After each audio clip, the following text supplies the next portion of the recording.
right, good afternoon. If we could go on the record in the courtroom, please. You are on record. Thank you so much.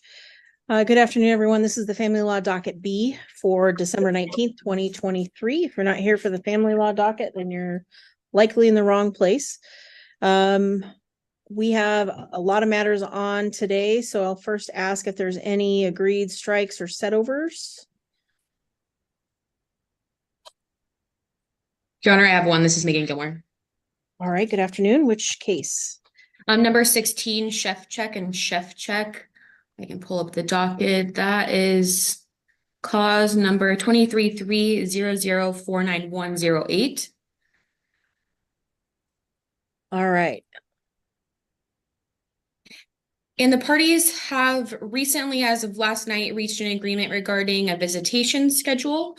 I will defer to Ms. Chef Check if she wants to set over the financials, or if she wants to address that administratively. She had made some indication that there might be an administrative action pending. I haven't received any notice of that, but I'll defer to her. All right. Do we have Cassie Chef Check present? Yes, Your Honor, I'm here. All right. Could you hear what Ms. Gilmore indicated? Yeah, we were just trying to come to some sort of agreement regarding financial support while we were waiting to get some final orders in place. I know that there was a open case through child support, and I was trying to talk to Mr. Chef Checks through his attorney to see whether or not this was something that they wanted to handle outside of child support, or if they just wanted the Department of Child Support to go ahead and pursue.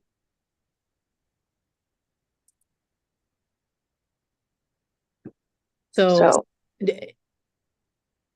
is it fair to say that, I guess, we don't have an agreement as far as the finances? You want to have some more opportunity to discuss that with Ms. Gilmore and see what's happening on the administrative side of things, or do you want to move forward with that today? Let's go ahead and take some more time so we can maybe try to figure that out, if that would be okay. Like, sounds like that would be fair. Ms. Gilmore, are you in agreement with that? I am, Your Honor. The only delay would be is I am in trial the first week of January. So the first opportunity to address finances for the court would be potentially the 9th. And I think that would give us plenty of time to hopefully discuss and kind of figure out what's going on with the administrative side. Ms. Chef Check, does the 9th of January at 1 p.m. work for you? I'm just going to double check the calendar really quick and make sure.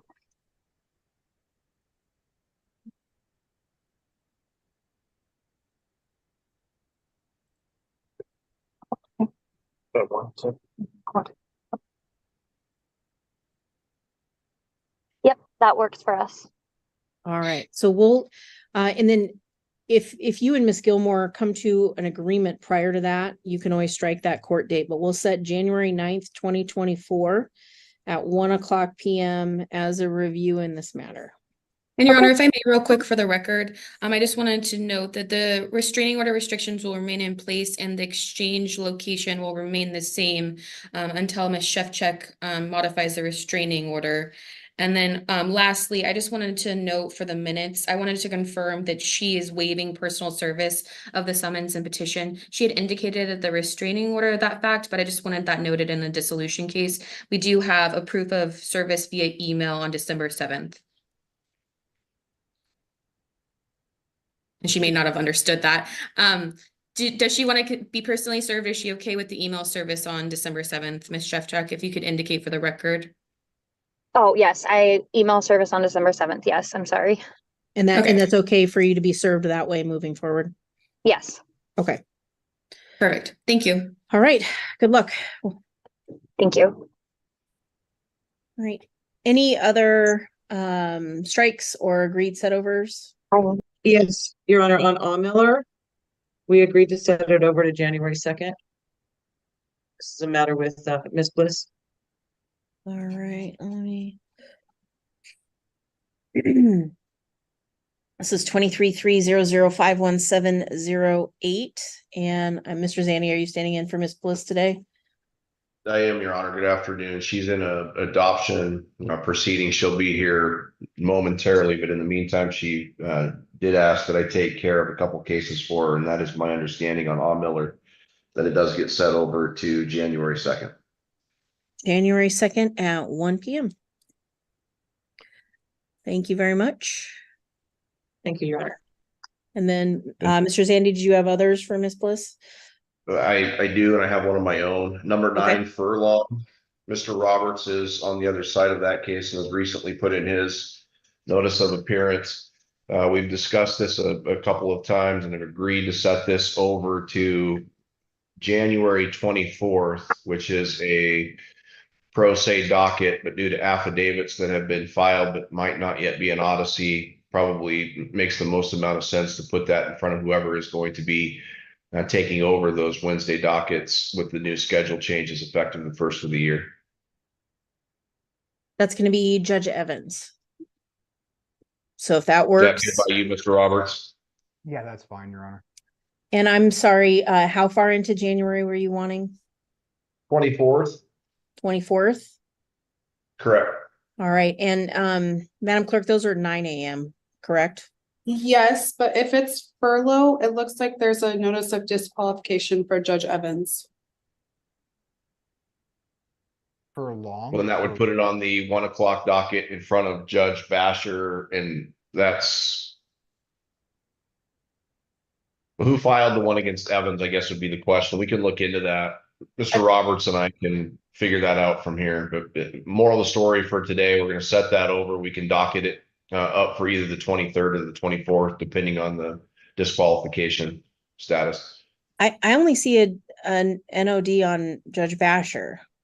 And we mailed on Friday one for Judge Hahn, which is probably getting Okay. processed as we speak, Okay. but not Judge Evans. So that's all I know. And Mariah, you see one for Judge Evans? Yeah, let me go into the case. It's on the docket. On furlong? Yeah, hold on 1 second.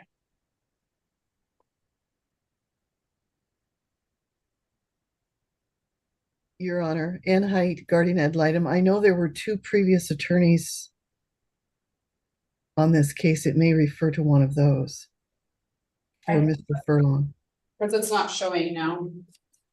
Yeah, I only see one, and that's the recent filing by Mr. Zandy. And then if Mr. Roberts has filed one that isn't in Odyssey yet, then I think let's go for the 24th of January at 9 a.m. And if that becomes an issue, we can hopefully get it sorted before that date. And But- Ms. Winkle's put in the chat. Ms. Winkle's put in the chat that it was not me. So, and I'm looking at Odyssey. I don't see it. Maybe it was just a mistake, but we can address it next month if there's an issue. Okay, perfect. So Furlong and Furlong will be over to January 24th at 9 a.m. Great. Very well. Thank you very much.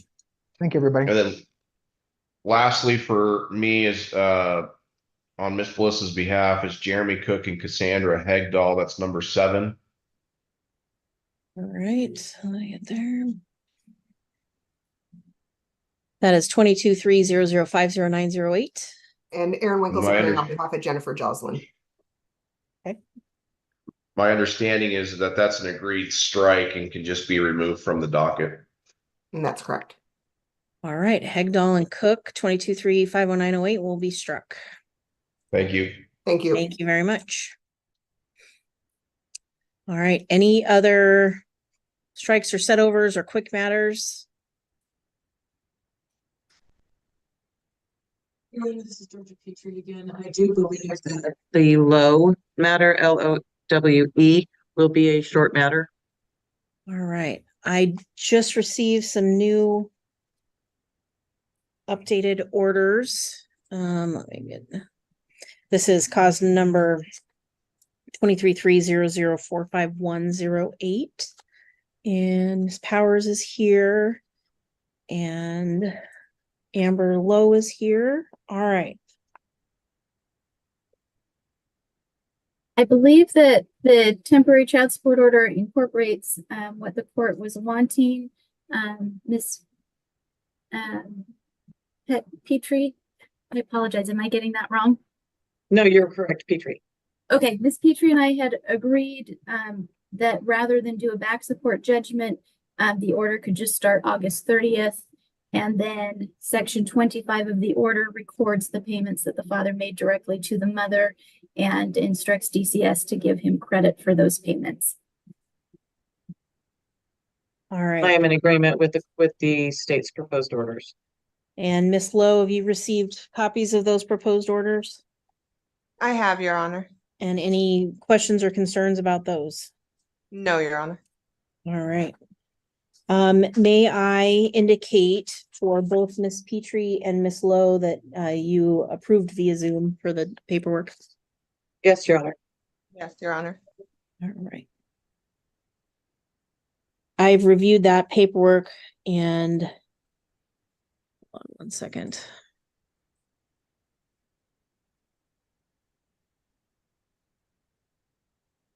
I just got an email and it's Miss Petrie. It looks like Mr. Lowe is waiting for a Zoom booth here. Both Zoom booths are occupied to join the hearing. So I don't know. I'm assuming you've been in touch with him and you're comfortable moving forward and just getting in contact with him. Yes, he and I have already discussed the order, and I do believe that my paralegal can reach out to him. They're observing right now.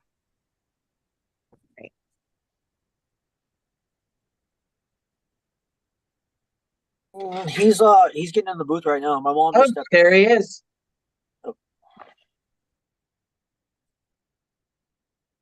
Okay, I have gone through the worksheet and the child support order, reviewed all of that, and I have signed both of those orders. And can I just double check? Our office had sent over 2 different temporary child support orders, so I want to make sure you signed the correct one. On page 1, under money judgment summary, it says no summary judgment is ordered. That is the one Perfect. I just signed. Perfect. All right. Thank you. All right, and I will, I'm assuming the other one came prior. I can just recycle. Correct. Perfect. All right. So Low and Low are ready to go. All Thank right, you very Your Honor. much. Thanks. Thank you, Your Honor. Thank you.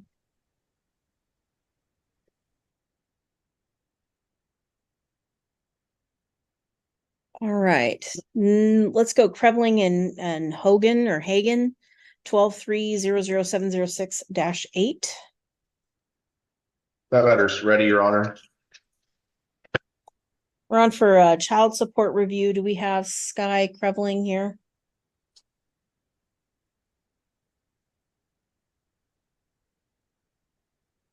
Sky Krevling, if you're present, if you could just make sure, state your name so we know you're here.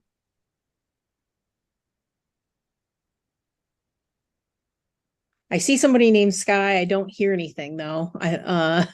So I don't know if your audio, it says that you're connected to audio, so, but I don't hear you. And I saw your mouth move, so, and you're not muted.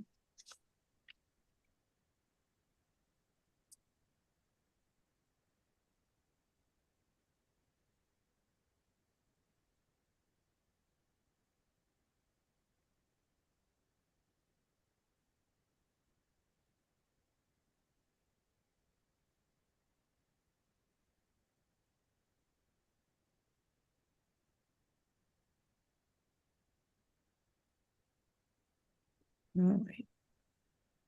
I'm gonna call something else and come back to you in the next case. How about Miller and Amaskita, 22-3-0052808? I'm here. Thank you, Miss Amaskita. Do we have Michael Miller?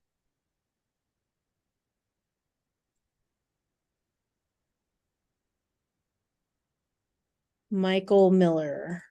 All right.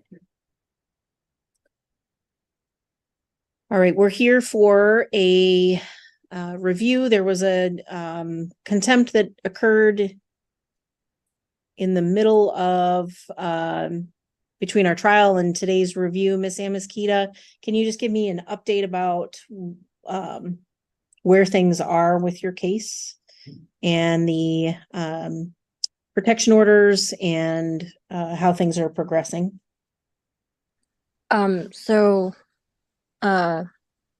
My protection order is still in place. I haven't tried to get it dropped, and Mike's drops today. Okay. And things, I've only been able to see my son once a week still because of his father's work schedule, and then his mom stopped doing visits because she's working. So I only get to see him when he's with the grandparents.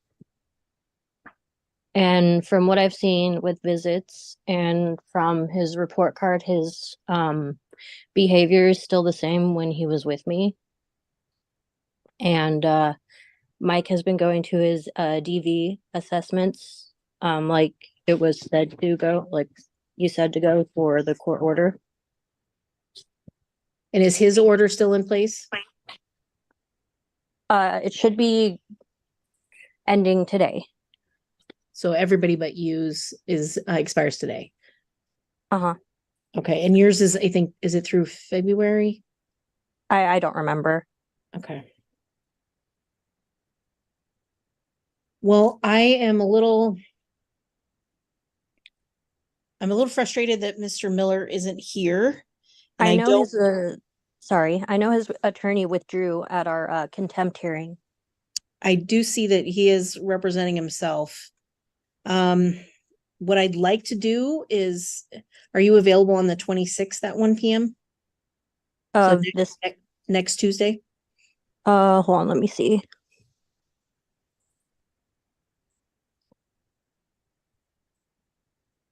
Yes, that should be fine. Let's set this over 1 week to next Tuesday. And if there's some way you can have someone let him know that he needs to be here, because there's a few things that we need to finish resolving from your case from back in August. But I don't want to make any drastic changes or ask anybody to do anything when he isn't here. So I will do that if I have to, but ideally I'd have Mr. Miller be present. So let's set this matter over 1 week to the 26th at 1:00 p.m. And if there's a way you can relay through his mother or through somebody to that he needs to be in court, that would be great. Yeah, I could tell his grandma. Perfect. Okay. Thank you very much for your patience. We'll set this over to the 26th at 1 p.m. Okay, thank you. Thank you.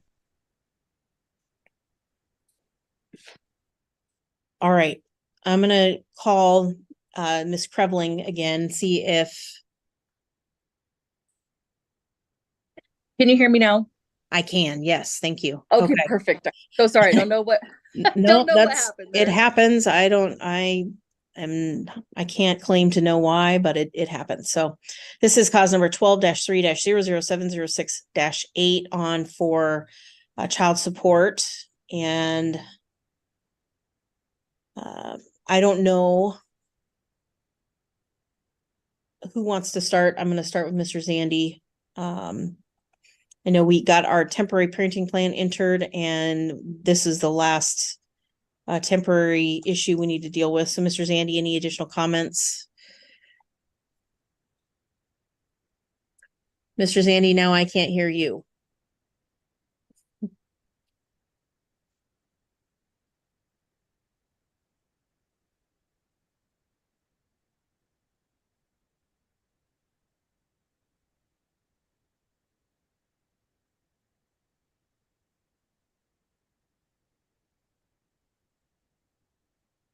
Can you hear that, although it's going to be not very clear? I can hear you now, yes. All right, we'll go with this for now. I'll be very quick. Parenting plan was entered in the end of October, changing custody of Mason. My client now has custody of Mason. Child's doing well. One issue we did not resolve, which I think you aptly stated, was child support. We're just asking that any new order you enter be set effective November 1st of 2023 and moving forward. Now, we did provide you what limited financial information we had for Ms. Prebley. I did see this morning that she ran by to my office.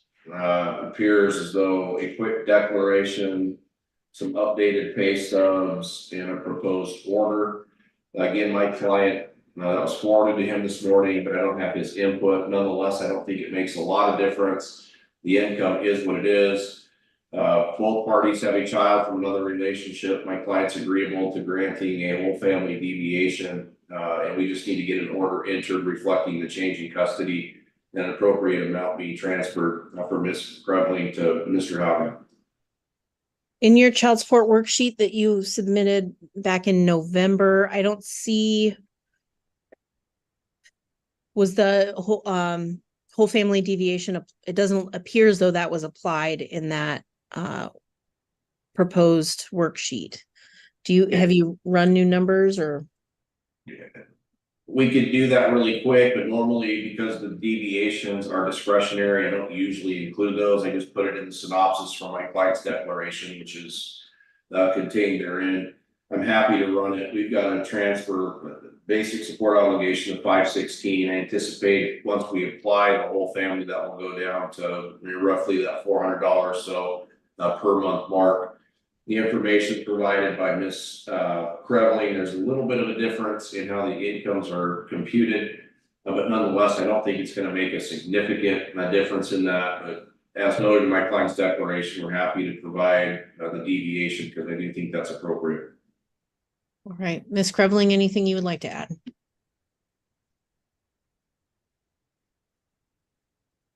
Yeah, unless I'm misunderstanding what Mr. Zandy is saying, there is a huge difference in between the difference of what he had put on his proposed temporary order versus mine. It's over $200, almost $300 a month. So it is a significant decrease because Let me ask a clarifying question. Are you talking about what the standard payment amount is 200 to 300 difference, or the amount of net or gross income that is listed? The standard payment, the child support monthly amount. My monthly gross, they have almost $1,000 more per month than what I actually make. Okay, and I don't have anything that. So have you filed any of that with the court? I did. Because now I am representing myself. I'm trying to, get the handle of everything. And I had just gotten my file from my old attorney. And so I did file it this morning. And I also, the court clerk also said that they were going to put one on your bench, and they did stamp it bench only. And then I did drop one off to Mr. Zandy as well. It's my updated pay stubs. Okay. But I do want to mention also that I do not have Mr. Haugen's pay stubs or tax returns at all. I've gone through the entire folder, the entire file, and I don't see his pay stubs or 2022 tax returns. However, I would also like to mention that in Mr. Haugen's declaration that he had submitted, he had said that in 2023, he is projected to earn well over $100,000 for the year ongoing, which is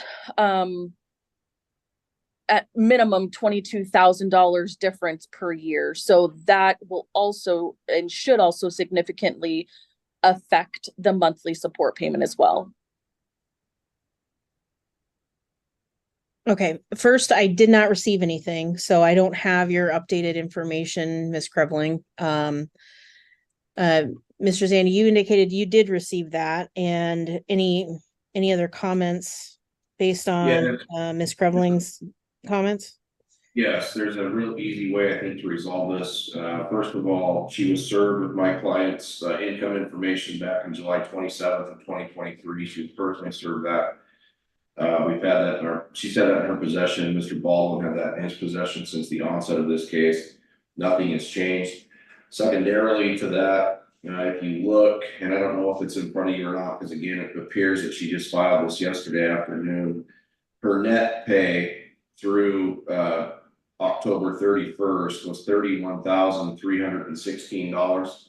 So if you divide that by 10 months, again, nobody's gonna argue that math is not my strong suit, but that's about $3,100 or so per month net. I'm happy to plug that figure in for her. That's a hair lower than the 34, so that we had her initially imputed at. And it gets us, again, if we apply the deviation, it walks back that 516 down to, again, somewhere probably just south of $400 per month. So again, I think we're relatively close on that.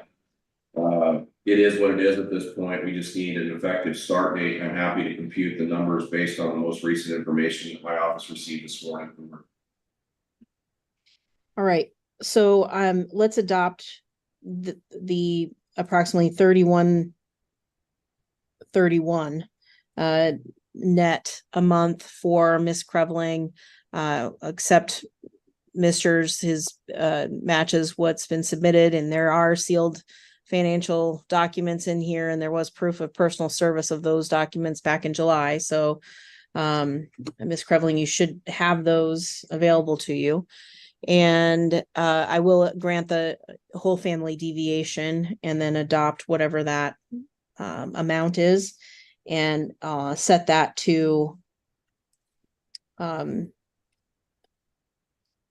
was it the change of custody occurred in October? Correct. It was the tail end of October. I believe it was the 24th or thereabouts. All right, and I'll set that for November 1st, then 2023. And then Your Honor, can I mention something real quick, please? Sure. My gross monthly income is $3,494.95 per month. It is my understanding that Mr. Zandy is putting in a $1,500 COLA one-time payment that I don't believe should be entered into it. Okay, ma'am, we're not going to go down that road. This isn't a math lesson docket. This was supposed to be done. They requested child support almost a month ago, and you decided to not turn anything in until yesterday, and I don't have it. So please, by all means, if you want to talk to Mr. Zandy about that, and you can agree to it. Otherwise, on presentation, I'm happy to make that decision once I have all the information in front of me. But at this point, I don't. Okay. Sounds all right. good. Thank you. So if there's a discrepancy and Mr. Zandy's willing to work with you on that, great. I think he has a good outline of what the court's willing to order in this case. If there's if that is $1,500 more than you think it should be, then please discuss that with Mr. Zandy. If you can't agree upon it, then at presentation, I'm happy to discuss it, because then I'll have all that information in front of me. Okay? Perfect. Sounds good. Thank you. And what are we doing with the presentations, Judge, with the rotation change for the first of the year? I'll have presentations Fridays at 8:45. Fridays at 8:45. Yes. You set that today, or do you want me just to docket it? I'm happy to set it today if you'd like. Let's set a date and just keep it on the tracks if we could. Sure. Hold on, let me pull up here.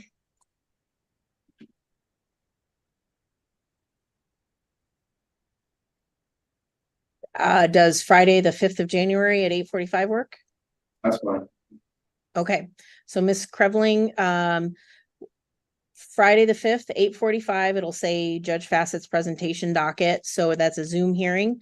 And then if you agree to the orders that Mr. Zandy drafts and want to sign off on those, that hearing can be struck and we can just enter those without you guys having to appear.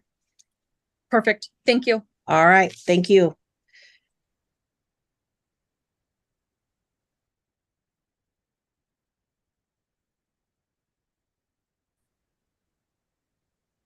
All right, I'm gonna go with Phillips and Marin, 19-3-00-33108.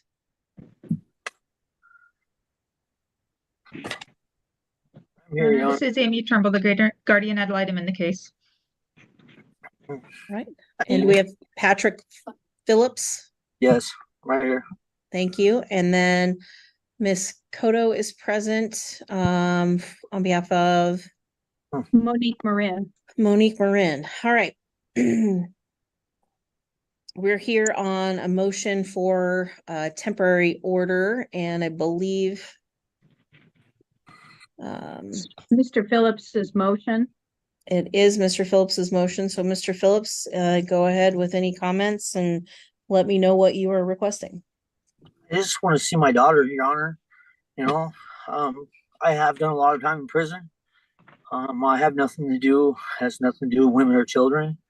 I'm in drug treatment now. I've been participating. I'm not doing drugs. Yes, I'm staying with my mom. And I just want to be able to see my daughter. I haven't seen her in a year, which a lot of the reasons why, yes, is because of my drug use and my neglect to myself. But I just want to be able to see her and talk to her. I've tried and tried and tried. Monique went with the parenting plan with a Longview police officer a year ago now, and which is the mom, and picked up my daughter. And there's no parenting plan in order. And but neither one of us. I mean, we have been basically sharing. It's been pretty much. I don't want to take custody for her. She doesn't want to take custody for me. There's no keep separates or no DVs. I just want to be able to see my daughter, Your Honor. And what do I have to do more to be able to see her and talk to her? She's talking about 6 months to a year. You know what I mean? That's totally not fair at all. I would never have done this to her. That's all I have to say. All right. I can completely understand that. I do want to point out a couple things though, before I turn it over to Ms. Cotto. There is a temporary parenting plan in place. And that was entered December 1st, 2022. And it does show that you were given proper notice to appear at that hearing. And it does outline exactly what you need to do to have visitation. Your Honor, I was never served that. Okay. The Longview police officer, from my understanding, had my brother's girlfriend at the time take pictures of it and tell me that I had been served. I haven't even talked to her. I haven't talked to her since my daughter had been taken, or since Monique came and got her. I had not talked to my brother's ex-girlfriend because I was in jail. I got out and I've been trying to get a hold of her, but supposedly the Longview police officer had her take pictures, which is not, from my understanding, is not a legal way for me to be served. Am I right or am I wrong?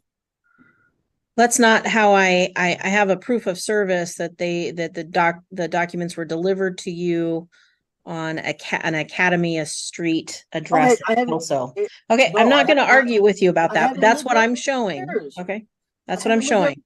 So, okay, but I'm showing that was done and this is back in the end of October of 2022, and that there is a temporary parenting plan in place. So what I encourage you to do is, after the court is over, that you go walk around the corner to the clerk's office and ask for a copy of that parenting plan, because it does outline steps for visitation. Okay.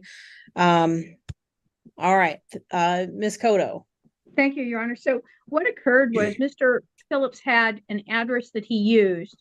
That was where the that service was done. That was the address. It was the only address we have. And he did not give notice that he had left the address. So we served at the last known address contained within the court file.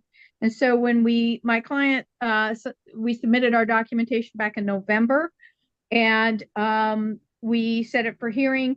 Mr. Phillips was, I think, in jail at the time. I found out later on that he was not. We don't know where he was for sure, but in treatment. I was in treatment. Okay. All right. Go ahead. We basically executed an order where it gave very limited contact to Mr. Phillips. What has happened since then is my client, it took her a month to get the child because Mr. Phillips's mother wouldn't release the child to my client. Even with the valid court order, she had to go with the police. She got the child, and I would ask the court, we provided a fairly lengthy declaration just kind of explaining what happened, and it's mainly centered around the child. And this is a special needs child. She's got an IEP. She's being seen by a counselor, which we provided the information from, I believe, CORE, and all of this will be what part of the problem was is Mr. Phillips served me with one set of docket notices, a second set of docket notices, and we thought it was on for next week. We're prepared to do this today, but I did not get Ms. Turnbull served with a copy of the declaration. So I'm going to be sending her electronic files of all of not only my information that I filed, but some of the dependency information, which would be helpful because the GAL really needs to look at this particular case. This child has had a lot of issues. If you look at the declaration of the counselor, who is, I believe, Vicky, I'm sorry, it's Liana McMillan, who indicates that she's actually treating the child, and this is a really young child, and you've got a child who's actually spending an hour a week with Liana. She spends an hour with the peer support, and then she's being monitored also by the school. So we've got a lot of professionals involved in this, and this child has had significant trauma in her life. And so one of the things that is most concerning is father having visits with the child without him understanding what this child's been through and what this child needs. As my client tells you in her declaration, Aliana gets really stressed and a lot of anxiety when there's yelling, when there is, she doesn't do well when there's change in the schedule. She goes a couple steps forward and then 5 steps back. And that's how it was described when I spoke with the counselor. So it's been a lot of really intensive help for the child. The child's not even in school full time yet because the child wasn't handling any kind of stress. My client then has to take time off work, go pick up the child. My client's been involved in the counseling with the child. And so we're asking at this time that we not start visitation and start contact until we have input from the professionals. And I think the GAL, my client is in the process of filling out pretty extensive GAL packet. I went over it with her because there's a lot of information that was requested, but I've also instructed her to sign releases of information with all of her providers, all the child's providers, so that the GAL can get all of this. So one of the things we're requesting today is that Mr. Phillips not have any contact with the child until we get the professionals. So if it takes us a month to get all of the information from the professionals, have the GAL weigh in, because the concern is this child, and the reason why we submitted all the documentation, this child was living in a chaotic house prior to coming back to my clients. If you look at the information I've provided in regards to Mr. Phillips and his family, his 2 brothers, one of them is in prison now that because of criminal activity. The other brother's got significant criminal history that is pending. Mr. Phillips has, I think, his pending. I don't know what's happening, but he's got a trial coming up for a felony eluding. You've got a lot of information that really needs to be gone through before the court will give any contact between the child and the father. And my client, the reason why she wanted to wait is she wanted Mr. Phillips to take a parenting class. She wanted him to be at least clean and sober for a year. We don't have any documentation of any of the treatment. We just have him saying he is clean, but we need the documentation to show, yes, he is clean. Also, there should be some type of anger management or some type of evaluation, mental health evaluation. My client acknowledged that there's been no domestic violence. And if you look at, I provided a copy of Mr. Phillips's criminal history, which is pretty extensive, but it doesn't appear to be any DVs. It appears to be a lot of drug related, but you also have some, I believe it's a robbery in the 1st degree. He went to prison for some pretty serious. He's got a burg 1, assault 2. There may not be women involved, but you've got violence. And so there's just this concern if Mr. Phillips is truly on the road to straightening out his life. I think the court needs more information before this very fragile child has contact with her father. And she has treating professionals that the GAL could talk to. We could come back in a month to see what is the best for this child.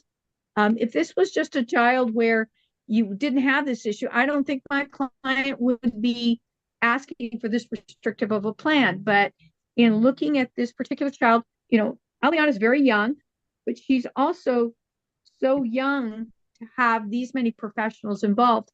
We also have, my understanding, and I was unable to reach the school psychologist who's also been working with this child. So there's, my client has been following up with the schools. She's not involved with WISE. And part of the reason she's not involved with WISE, as my client tells you, is that Aliana has developed a trust relationship with her providers. So if all of a sudden she has to change people, develop that trust, Aliana doesn't do well with change. And so that's why WISE is not there just yet. But we did provide the IEP to the court. And so we're asking at this point that the court not order any contact, that we get more information to the GAL. I don't have any problem coming back in 30 days, but giving that information to see what's best for Aliana, because this is not just a 7-year-old child who's got a few issues. This is a real significant issue for a child this age. Thank you. All right, thank you. Mr. Phillips, anything else you want to say? Yeah. For one, my violent history was well over 20 years ago. Okay. I haven't had no violence in well over 20 years. All right. One was when I beat a child molester. All right. It doesn't make it any better, but go ahead. It doesn't. I'm just saying it has nothing. I was protecting women and children in both cases. I shot a guy when I was 15 for beating his wife and kids, his 2-year-old and 7-year-old daughter. Okay. Again, it doesn't make it right. I took the law in my own hands. Okay. But I've done my time and I've moved on. Okay. I haven't had no violent history. Right now, I'm looking to get mental health court. I have mental health through it's integrated hang on a second. Hang on a second. I'm getting my card. Oh, right here. Community integrated services. Ms. Cotto, you can I'll sign ROIs for you guys to get all that stuff, but I have my mental health and SUD assessments done. Okay. I'm going through True Blood also to get the elude, felony elude, to get drug court or mental health court, one of the two. I was in the TRC up on the hill, a 30-day program there, inpatient. I put myself in there. I also, like I said, I'm going through it's ILP. I just started ILP, which is I already know, you guys know what that is. Anyways, I just started that. I got 3 hours, 3 days a week, treatment. I just want to see my daughter. I mean, it's been over a year. I've been clean. You know what I mean? I've been off opiates for 3 months. I've been off meth for 2 months. I've been totally clean. Like I said, I'll sign RLIs for you guys. I mean, I have no problem with that, Ms. Goyle. And my record being used against me, man, it's my brother's records. They all in places. They never, at no time, where they were staying with my mom. CPS. I mean, I got records here too that I'm gonna have filed. That I'm gonna have. I mean, I know Amy. I forgot her last name. Anyways, Amy, the guardian ad litem, she's gonna have all the records. But I got 11 pages here that I got for myself through CPS records. And just highlighting stuff. I didn't know that I was gonna have it served today, but then I just got it today through my counselor here at Community Integrated Services. Anyhow, I just want to see my daughter, Your Honor. You know what I mean? I have no problem showing that I've been clean, that I am clean. I have no problem with that. So the ROIs, that's not a problem. So all right. I appreciate that, Mr. Phillips. Here's what I'm gonna do. So I'm gonna rely on the order that's in place. So it sounds like that order required you to do a substance abuse and anger management evaluation. It sounds like at least the substance abuse you've already started and are working on. Did the So parenting plan? let me talk now. Let me talk now. Sorry. So I want you to sign an ROI for your current substance abuse treatment program to Ms. Cotto and to Ms. Turnbull. Yep. And have you done an anger management evaluation? I did have my mental health and stuff through. I mean, I'm pretty sure It's very possible that the mental health provider you're working with right now could help you get anger management evaluation. Okay, yeah, So why don't you ask them about that? You need to allow Miss Marin, Miss Turnbull to have any conversations with your treatment provider that they need too. So like open communication between those. So that's what the release of information is. And once we have all that and we get some, it sounds like Miss Cotto is working on getting some updated information from your daughter's counselor and the services that she's in. Once we have all that information, we can figure out how to safely figure out the next steps for you being able to start visitation with her. Does that make sense? So yeah, I'm gonna have Sarah. I'm gonna unfortunately err on the side of protecting her, which means delaying your visitation with her, but that means we're moving towards visitation with her. Does that make sense? All right. I mean, it sucks I had to go this far to be able to see my daughter. You know what I mean? Well, it's too bad that you didn't know that all this could have been in process for a year, and we're starting it late, but we're starting it. So that's the important part. How much time, since you're already engaged in treatment services, I'm assuming you can get that release done relatively quickly. I'll go there right now. You're in mental health services, and they may be able to help with anger management and sign any releases there.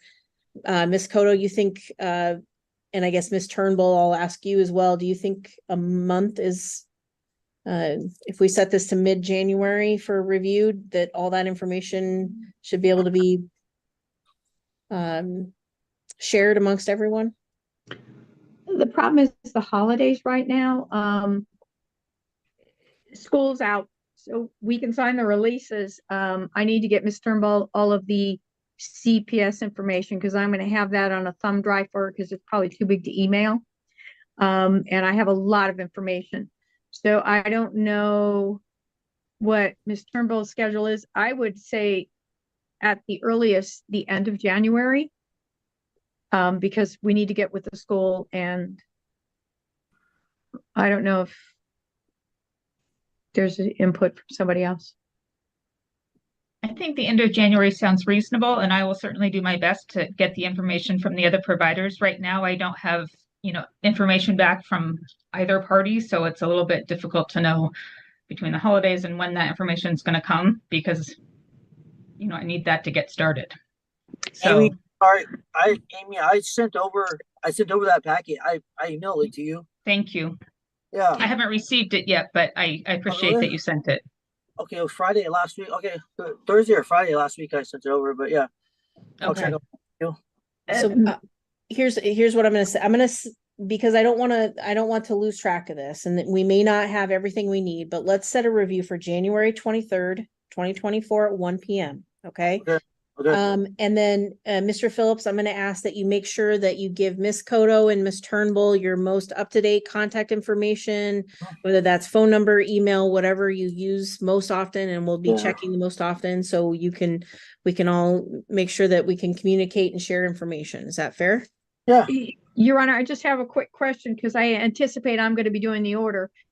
Is that you ordered SUD and anger management, ROIs and evaluations. Did you also order an ROI for the mental health services or not? Yeah. I am going to order that, and and just so we're on the same page, everything besides the mental health portion was already ordered in the temporary parenting plan from December of last year. Right. So, I'm just going to do a quick order on hearing that we're going to follow the temporary parenting plan, with the exception of there's going to be no contact with the child until further order of the court, and and I will submit that to Mr. Phillips. I do have a contact phone number with him, and he is good about staying in touch. Okay. 360-270-5764. You can always reach me at that number or leave a message. All right. Okay. So, Mr. Phillips, you grab a copy of that parenting plan before you leave the courthouse will. today, and get all those ROIs signed, and we'll see you back next month, and hopefully we'll be a lot closer to getting visitation started. Okay. Okay. Thank you, All Your right. Honor. All right. Good Thank luck. you, Your Honor. Thank you.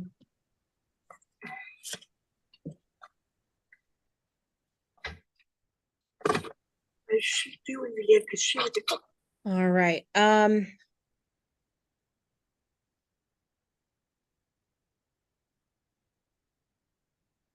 Let's do Hanson and Hanson. That is cause number 20-3-00370008. Good afternoon, Your Honor. Tanya Green for petitioner. And Noel McLean on behalf of the respondent, Kenneth Hansen. All right. Thank you both. Did everybody receive a copy of Ms. Schaefer's report? Yes. Yes. And hold on. Mr. Hansen's here. He's Yes. been popping in and out here. And I think he was trying to change his name and may have booted himself out here. Okay. Mr. Hansen indicated that was him, and I think he was trying to change his name there, but he's back in here. Okay. And So Kim, don't worry about changing your name. We're aware that it's you. All right. Yeah, Mr. Hansen, I appreciate it. You don't have to worry about changing your name. Just hopefully you can stay here. And we have Miss Hansen present as well. Okay. So I'm sorry, everybody received a copy of the report and was able to review it. Did you have ample time to review it with your clients? I did. I did receive it and spoke to her briefly, but yeah, I didn't. Obviously, we got it yesterday, so I just got back from vacation. So, I mean, at this point, my client would just like to resolve it, and if this is what the recommendations are, I don't think there's much more we can do at this point. Right, Ms. McLean? So I have reviewed through that report from Ms. Schaefer with my client, and we appreciate the information. Obviously, from our perspective, it appears to outline some ongoing concerns with mom continuing to overshare some adult information to the children.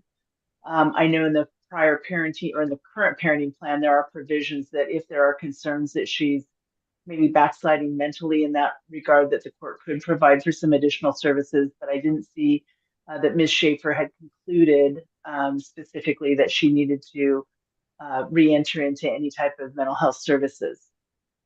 So right now, you do have pending before you Ms. Hansen's request for an adequate cause finding. I did provide to the court our proposed order on adequate cause, which essentially denies the adequate cause. We would ask that the court sign that order as well as consider awarding attorney's fees. As the main issues that were raised by Ms. Hansen in her motion or in her petition for purposes of adequate cause were claims of abuse against the children, and clearly Ms. Schaefer concluded that that's not occurring. And a number of the circumstances and incidents that were relayed by Ms. Hansen in her declaration were supposed claims from the children to her. So again, her engaging in those conversations with the children. Obviously, we have incurred substantial time in responding to all of the information and documentation, as well as preparing and providing documentation to Ms. Schaefer for her review. So we would ask that the court consider an award of attorney's fees to my client. We had requested $3,000. We are also here before Your Honor with regard to my client's request to honor the transition into the week on, week off visitation schedule that coincides with my client's week off from, or is a work off week from work. I guess it's off call week from work. It appears from Ms. Schaefer's evaluation that her recommendation is to transition into that after this Christmas holiday, and my client is fine with that. We think that that would be a normal transfer time anyway to start that new schedule. My client is aware of the vacation plans supposedly that are going to be taking place in February, and he will certainly honor those requests. The current parenting plan does require Ms. Hansen to provide at least a week before the itinerary and location, address information, phone numbers of where she's going. At this juncture, other than the information in Ms. Schaefer's report that they're going to Hawaii, my client was unaware of that. So we think that all of that information needs to be produced per the court order. Obviously, my client would prefer to have that information sooner than a week out, but currently the court order is that she's to provide that a week out. So we are asking the court to enter my proposed order on the transition to the week on, week off visitation schedule. We're also asking, so when we were here last in September, not only did you appoint Ms. Schaefer at that time, but excuse me, you had also entered my proposed order on the summary judgment motion relative to the relocation. So you also have before you my proposed order, final order and findings on the objection about moving relative to the relocation. So we would ask that you sign and approve that proposed order. Obviously, with the recommendations from Ms. Schaefer, there likely will need to be some changes made to the amended final parenting plan that you have before you, because it talks specifically about this holiday or the vacation schedule that I referenced. We do agree that the visitation schedule is set forth by Ms. Schaefer. We certainly do want to make sure, however, that the language is retained as far as those coordinating with my client's off-call weeks, so that if there's a holiday or something that changes those up, that the parties can readjust that so that it always lines with those weeks when he's off call. As it relates to the recommendation on scheduling appointments for the girls, obviously there needs to be communication between the parents. We fully agree with Ms. Schaefer's recommendations that those communications not take place through text message. Even if it's a yes or no answer, all of the parents' communication should be taking place through the Our Family Wizard program that they're already using. That way we have one contiguous package of where their communications are. The appointments the scheduling of those appointments should be included in that Our Family Wizard so that both parents have clear information.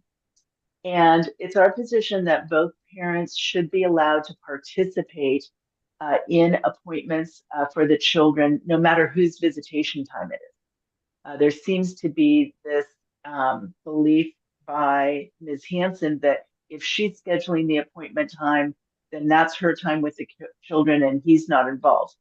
I think in order to make sure that everybody has the information at the same time, and if an appointment can be scheduled to accommodate both parents' work schedules, then we won't have all of this back and forth after the fact with either my client trying to figure out what happened at the appointment and trying to do his own investigation.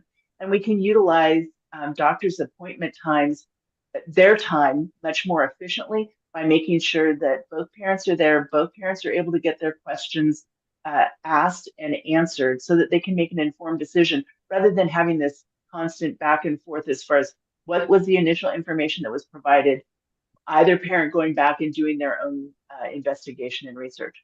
We also think that it's important that appointment times not only be prioritized with the parents' respective work schedules, but also trying to reduce removing the children from school.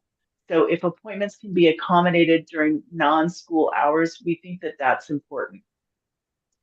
In regards to, well, and then also on the appointment issues, we certainly don't want to revisit what we perceive to be baseless claims that my client was not participating in appointments or not taking seriously the mental health or health concern recommendations. In regards to completing the Love and Logic classes, my client agrees that both parties should participate in the Love and Logic, and that both parents should be required to provide proof to the court and to the other party of their completion of that. Those classes are available both in person through Parents Place. I'm not certain if they currently have a session going or not, but they're also available online, so they should be relatively easy for both of these parents to access. My client has no objection to reading through the 5 love languages. We think that that should be a requirement for both parents, so both parents are on the same page. And then the only other comment that I would make is that Ms. Schaefer had recommended that the parents, that the family continue to participate in family counseling for no less than 6 months. My concern with that is that that should be directed by the provider, because if the parents and the children through that family counseling have met the goals, then there wouldn't be a basis for the counseling to continue to bill the insurance, and it would probably switch to private pay at that point. So I don't think it's appropriate to set a definitive timeline for family counseling sessions. Those should be set by the counselor so that we're not running afoul of insurance concerns. I think that addresses all of my client's issues. Right. Ms. Green, anything else? Obviously, with the length of arguments, I do want to respond. I do believe that since there are some changes being made to the parenting plan beyond what was the original request to switch to a 50-50 schedule, the court does need to grant our adequate cause on our petition, at least for the minimum of minor changes, because we are making changes beyond either Ms. McLean's motion and beyond any changes that are allowed in the relocation action. Because we've entered a summary judgment on the only change being the exchange location and summary judgment, there's no other basis to make these changes at this point without granting at least adequate cause to modify and make these modifications based on Ms. Schaefer's report. So we are asking the court grant adequate cause, at least to the minor modification, to adopt the recommendations made by Ms. Schaefer. Those recommendations don't just include the 50-50 schedule, week on, week off that father requested, but also seem to adhere to other requests father made to change the parenting plan during the winter break, which we're happy to adopt because it is a little bit difficult to the back and forth, but we do want to make sure that both parents are getting adequate time during the winter break, because the schedule being week on, week off won't necessarily be 1 week each for the winter break. So we would like to try to acclimate that so that each parent's getting adequate time and supplemental time during New Year's or Christmas for their assigned holidays. So we do want to make sure that's fair. Additionally, the request for counseling to continue, we'd ask that obviously continue. We already have a child with adjustment disorder that's been diagnosed, and transitioning to this week on, week off schedule will obviously have an impact on the children. We've seen that ongoing since February of last year when they transitioned from 2 days a week with dad to the 5 days a week. So we think that this is important to continue, that counseling be provided till the children are comfortable. And it seems 6 months would be appropriate for that purpose. The children have had the ability to communicate with their counselor, but the issue has been whether or not those individual sessions have been able to be confidential, because they have been used in litigation, and the children obviously have concerns about what they can actually say without it being used against them in the future. So our concern is that the children do have a adequate resource to communicate their issues and concerns, and that not be used for litigation purposes. There's concerns about that. Because of the request for the parenting classes, my client's happy to do that. Obviously, one of the children have mentioned, concerns with father that is mentioned in the report about, the not feeling love and adequate with father. So we are asking that if there's anything beyond just that parenting class to build a better relationship with that child, that be recommended. We're hoping the family counseling will address that, but it's obviously a concern when that's brought up. I know that the concerns about domestic violence or any kind of violence in father's household was brought up by one of the children when she asked to speak alone about him being volatile, angry, and so forth. To what extent that's brought into the report is pretty minimal, but obviously the child has reiterated some of the concerns that mother has brought up.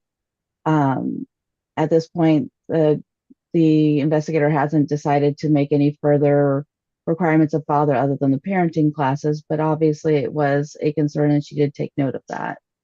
So if the court's going to grant these changes beyond what was previously requested, obviously there isn't a basis for fees. There isn't a basis for attorney's fees. My client is making a legitimate request for a change. The court, by adopting these changes in the report, are making changes beyond the scope of what has previously been petitioned by Mr. in this case. So we're asking that the adequate cause be granted for the minor changes and to adopt those recommendations by the investigator. These are children that are growing and dealing with a lot of conflict, and being able to attend counseling, whether or not it's covered by their insurance, is important, and father paying his portion is important so they continue to get the care that they need. I think he's mentioned just as much. He's learned the children are learning and using these concepts, are learning in counseling to deal with their different issues. And so he's acknowledging the usefulness of it, despite the number of messages we provided showing the conflict of even getting the children involved in the first place for counseling. So we do want to make sure that the app is used for communication purposes, that there is a reasonable time set for responses to requests for the children to participate in activities. I think the court can see from the report we're going to have an issue with the children's activities even at this point, because there's some dispute over the jujitsu, gymnastics, and other issues that the children want to participate in events, and father's still kind of hesitant for whatever reasons he has. But there's got to be a way to handle these. If there's not a agreement in the app, then I don't know if the court wants to set some other way to resolve it, or just go to court every time there's going to be an issue, because that is our biggest concern. There's a high level of conflict in just decision making. So at this point, I think the court can fairly see what's happening from the report. There's a lot of things still of concern. I don't think anything was done inappropriately or without merit. Obviously, we're making major changes if the court adopts these recommendations. I mean, minor changes, but far beyond what was especially requested by Mr.'s motions in court. So we're asking no attorney's fees be awarded unless it's in favor of my client, because obviously these are changes beyond the scope of what was requested, and they were not without merit. It's pretty clear from the report. Right. I think that's it. All right. Anything else, Ms. McLean? I guess the only comments that I would have is how did the children know about the pending litigation? And the comment about the suggestion that there were issues of domestic violence raised by the child during her meeting with Ms. Schaefer. I trust Ms. Schaefer provided the pertinent provisions in her report of that discussion that would have provided this court with valid information. And I would argue that what she provided didn't suggest that there were disclosures in DV. So that seems to suggest that, again, mom is continuing to engage in discussions with the children. And I guess on behalf of my client, we'll just hope that once she participates in the counseling sessions and the further education, that perhaps she will stop involving them. And I do want to make the point that there is no information saying my client provided the information about the investigation. In fact, she mentioned There was just a friend coming to visit. It was the investigator that disclosed what she was doing.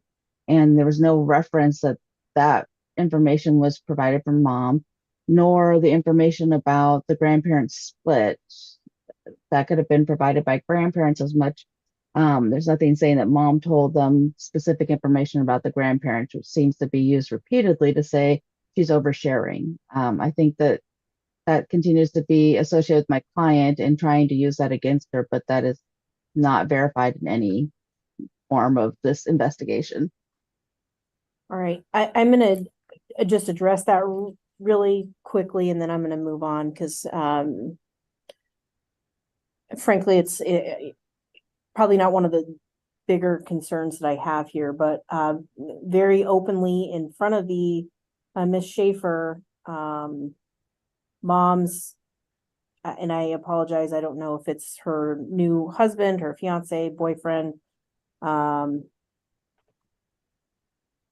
said that, well, the schedule would work for your for the sports that you want to do if nothing changes, and we can keep things as it is, to the children in front of the investigator. So clearly there is some discussion about what's going on in mom's home to the children. So I would disagree that there's no evidence that that's happening there. The grandparents thing, obviously very concerning, but I would agree with Ms. Green. Grandparents could have had a discussion with the children. I'm not going to put any blame on anyone there.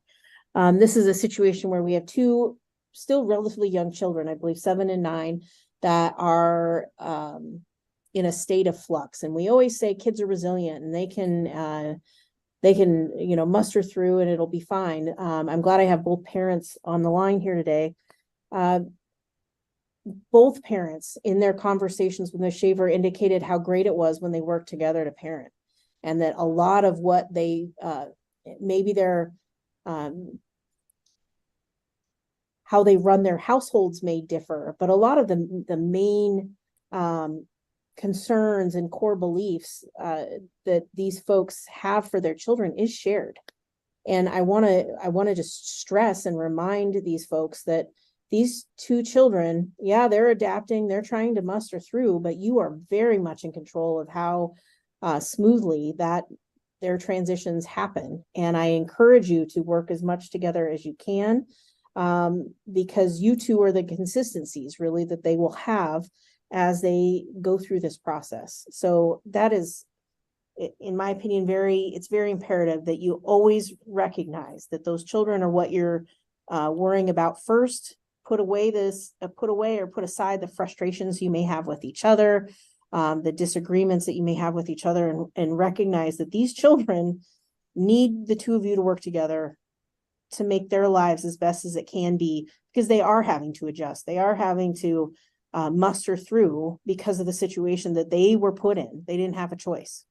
And I feel that the parties can do that. They both spoke fondly of times when they were able to work together. I think counseling is important. I'm not going to set a timeline for that. I think it should be driven by the children, their counselor, and the families. Both parties should absolutely participate in that counseling if that's how that's set up, and ensure that those children are making their counseling appointments on a regular basis. I am, for the most part, going to adopt a lot of the recommendations, which is reverting to that 50-50 plan that I think Ms. Day was the initial guardian ad litem recommended after a certain period of time, which is how we got the initial motion and then the adequate cause. I am going to, and as far as the orders go, the final orders and findings on the objection for moving, I've signed off on that. As for adequate cause, I think arguably Ms. Green is correct. There's changes. I generally read the adequate cause statute that if there's a change in the amount of time that the children would be spending with one particular parent or the other, and that's how that reads. I frankly, if I'm not opposed to saying that adequate cause is found to adopt these minor modifications that we're gonna do, but overall we are moving to the 50-50 plan, and I am gonna adopt that 50-50 plan. It sounds like Ms. Schaefer's kind of transitional recommendations over the winter holiday are agreed by the parties. Dad's indicating he's more than happy to accommodate the upcoming holiday. I do believe all holiday or vacation, I should say. I think all vacation time needs to be disclosed. My hope would be that both parties will be continually willing to work with one another, even if a vacation falls in or overlaps into another party's time, and that can be worked out amongst the parties. But there does need to be notice to the parties for that. And I believe there was already language in the current order we're working under for the timeframes for that. So and I would agree with Ms. McLean that if the parties are going on a trip, it's probably appropriate to let the other parent know we're going to Missouri and we're going to be in St. Louis for 4 days, and we're flying in and out of this airport. Just general information. It doesn't need to be invasive, but it's appropriate to know where your children are if you're going on trips of that nature. Especially sounds like the trip upcoming in February or March is at least a week long, so that's appropriate to share that information.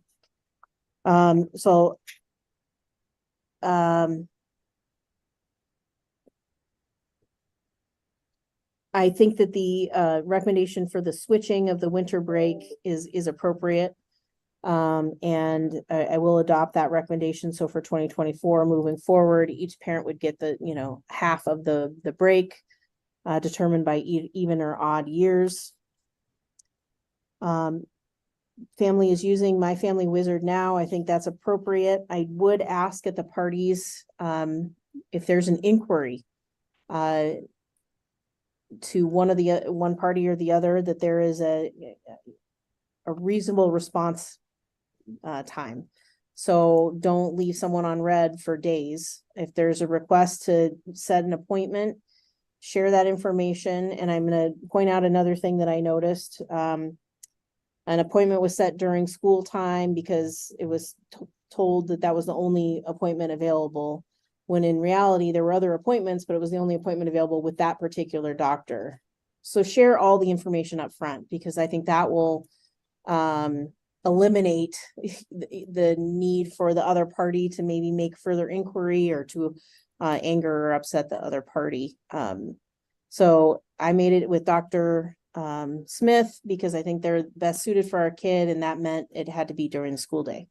Great. I think that kind of information will be acceptable to the parties. So share openly, honestly, and completely that information.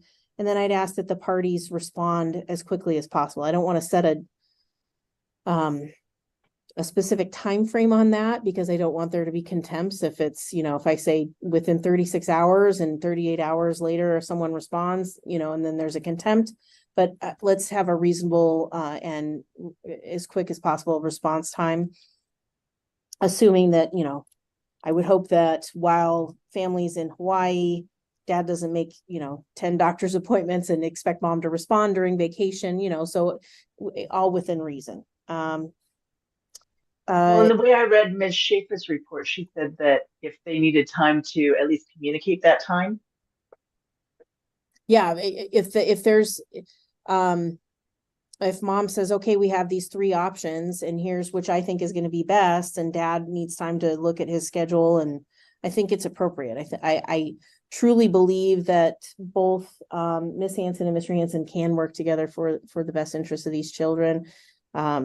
And it may seem hard or difficult or concerning right now, but I really hope that they can, if given the right parameters.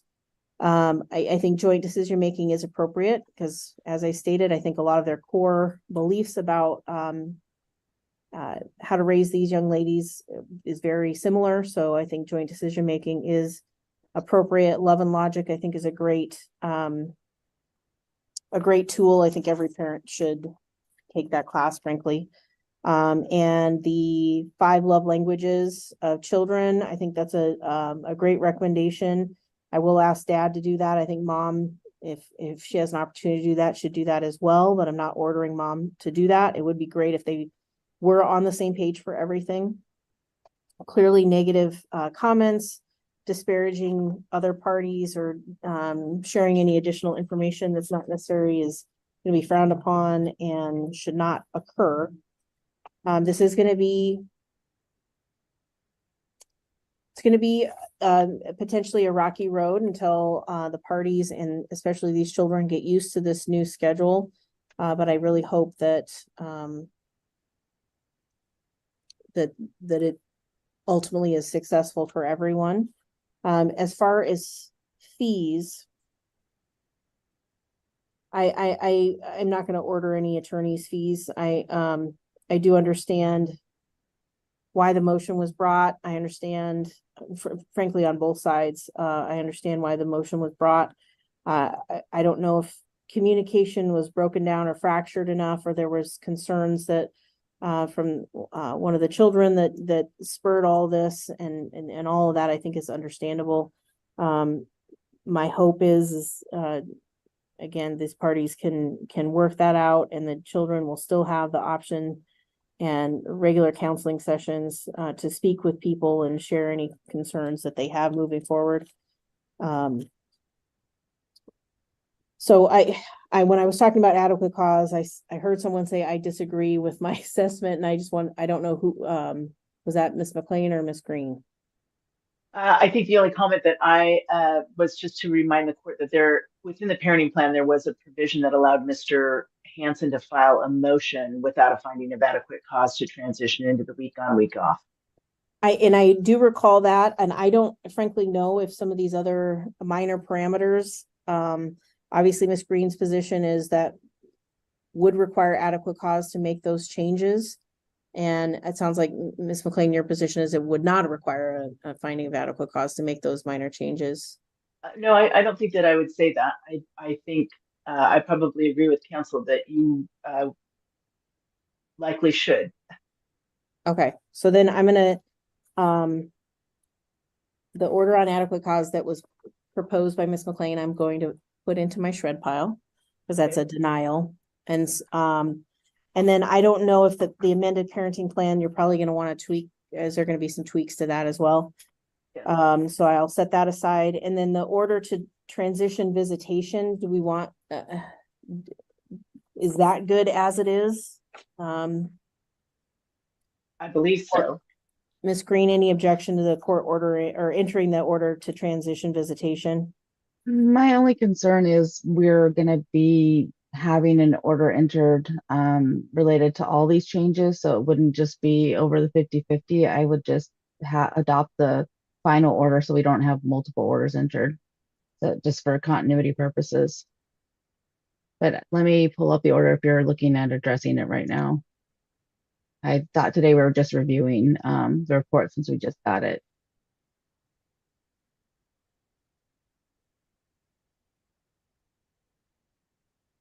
So the proposed orders from October 20th, is that where all of them are, Noel?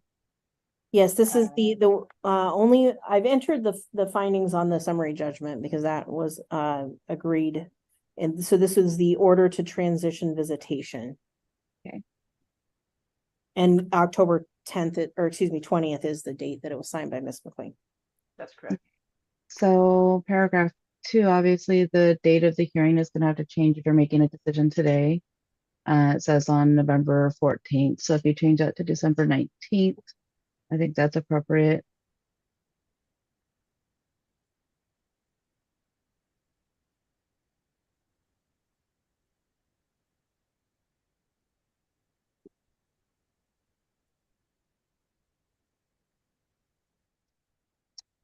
I'm a little concerned with all the findings for good cause in section 4. I don't know that we need to address that the guardian items report previously mentions it. I mean, it's in the final order, excuse me, that the transition would be allowed. So I don't know if these are necessary. Especially if the court is making the finding on B.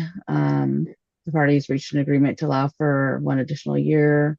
I'm going to stop you right there, Ms. Green. I think I'm going to agree with you and say, because we're entering a new amended parenting plan, this may not be necessary. So I'm not going to enter this at this point in time. If there's another order that the parties want to propose once we're entering that parenting plan, I'm happy to consider it then, but I'm not going to enter this one at this point because I do think it may conflate the issues a little bit because it's a lot of it is, it kind of will mirror the new order, but some of it does not. So I'm going to set this one aside as well. And if there's, since there's a finding of adequate cause for minor modifications, maybe that can be addressed in one order and then the parenting plan. So is the court opposed to me adding language that the court does order the transition pursuant to his motion? No. Okay. All right. Presentation date. It's either next Tuesday or it'll have to be a Friday in January. Friday in January, please. All right, I can do the, let me just, the 5th of January at 8:45, we can do the.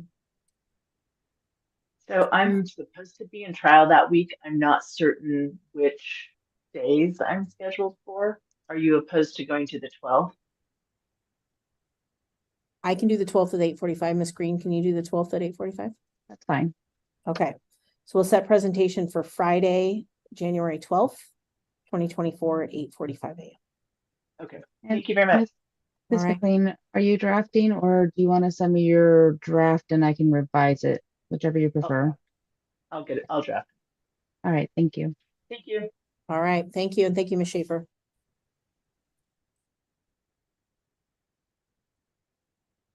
All right. Mr. Zandy, do you have a case you would like to call?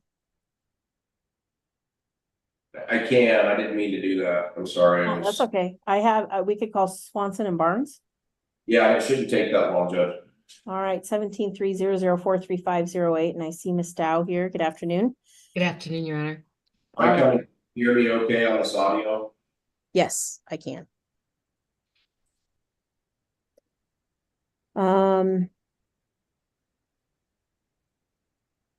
Everybody has received the interim GAL report.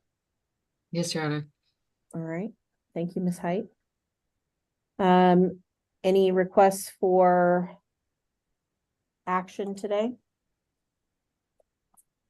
There is, on behalf of the initial moving party, Rebecca Swanson, this is the case that we brought under the court's attention through a modification of the parenting plan back in the fall, based on an incident involving Mr. Barnes, which is detailed in prior pleadings as well as in the GAL investigation.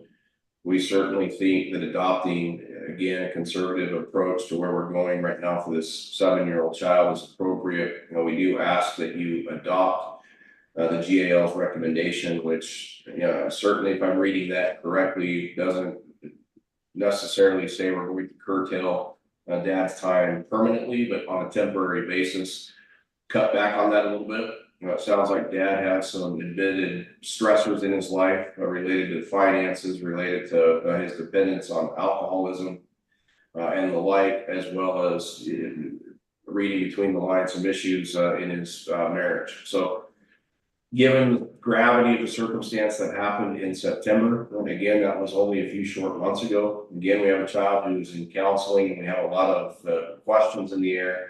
And this piggybacks on the issues that we had last year, which again were detailed to the court as well.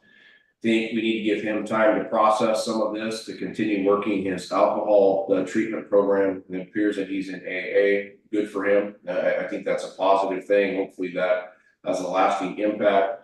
We do agree with the suggestion made by Ms. Height that there be some kind of a mental health evaluation. And I think given the circumstances and that ugly incident back in September, that makes a great deal of sense as well. And in the meantime, let him process through some of these emotional issues he's having, some of these substance abuse issues he's having, and also let the 7-year-old child work with the counselor, get acclimated to things, and everybody just kind of take a time out and take a breather during this process to kind of regroup where we are.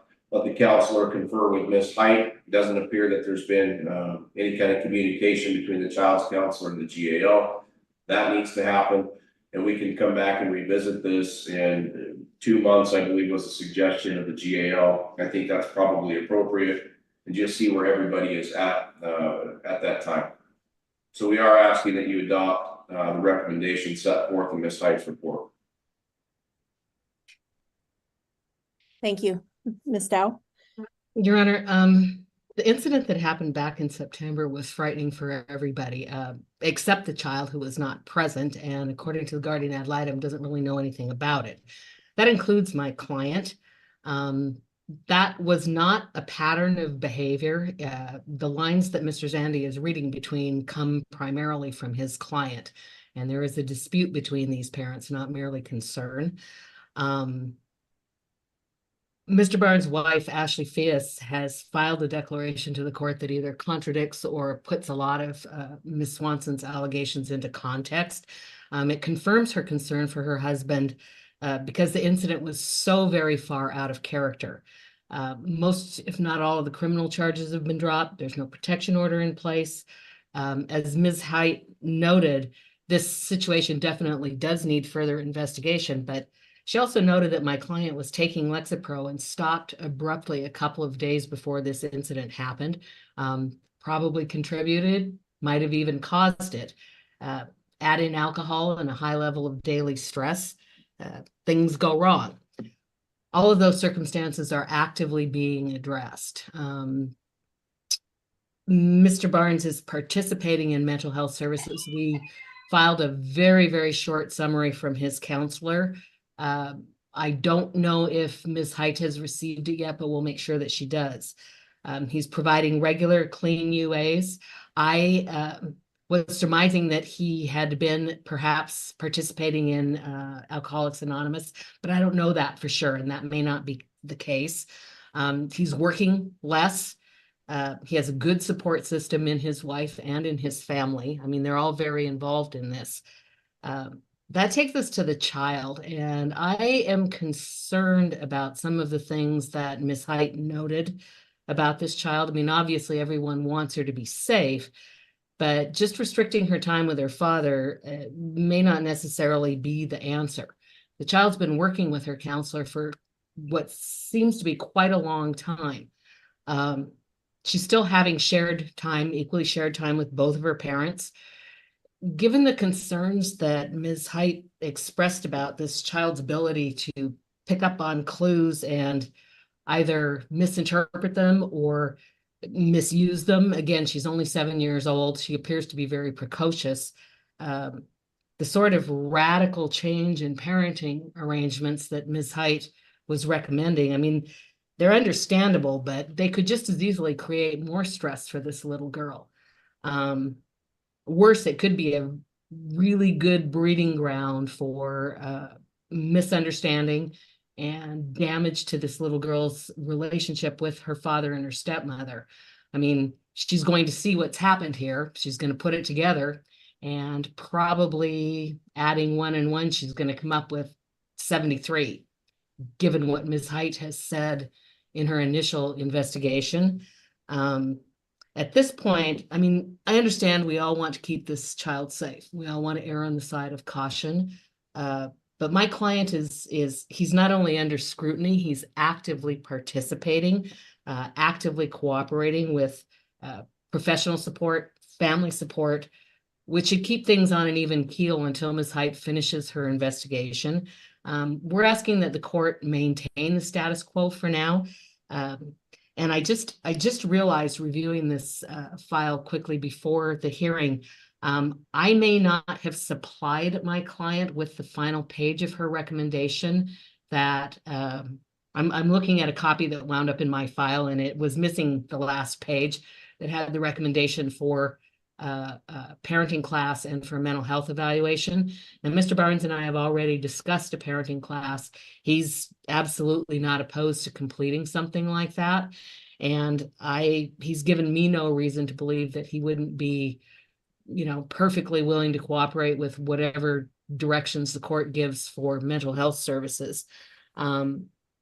So we're asking to maintain the status quo for now. Let's not rock the boat anymore for this little girl who really doesn't know anything about this. And after the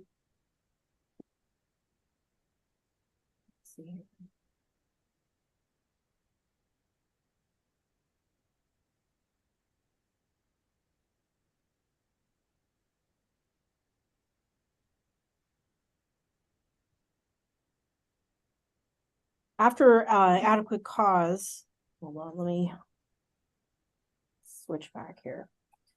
So adequate cause was found on the 24th. What has visitation looked like since then? Your Honor, excuse me, I can probably answer that. They're following their standard plan, as far as I know, for 50-50 parenting time.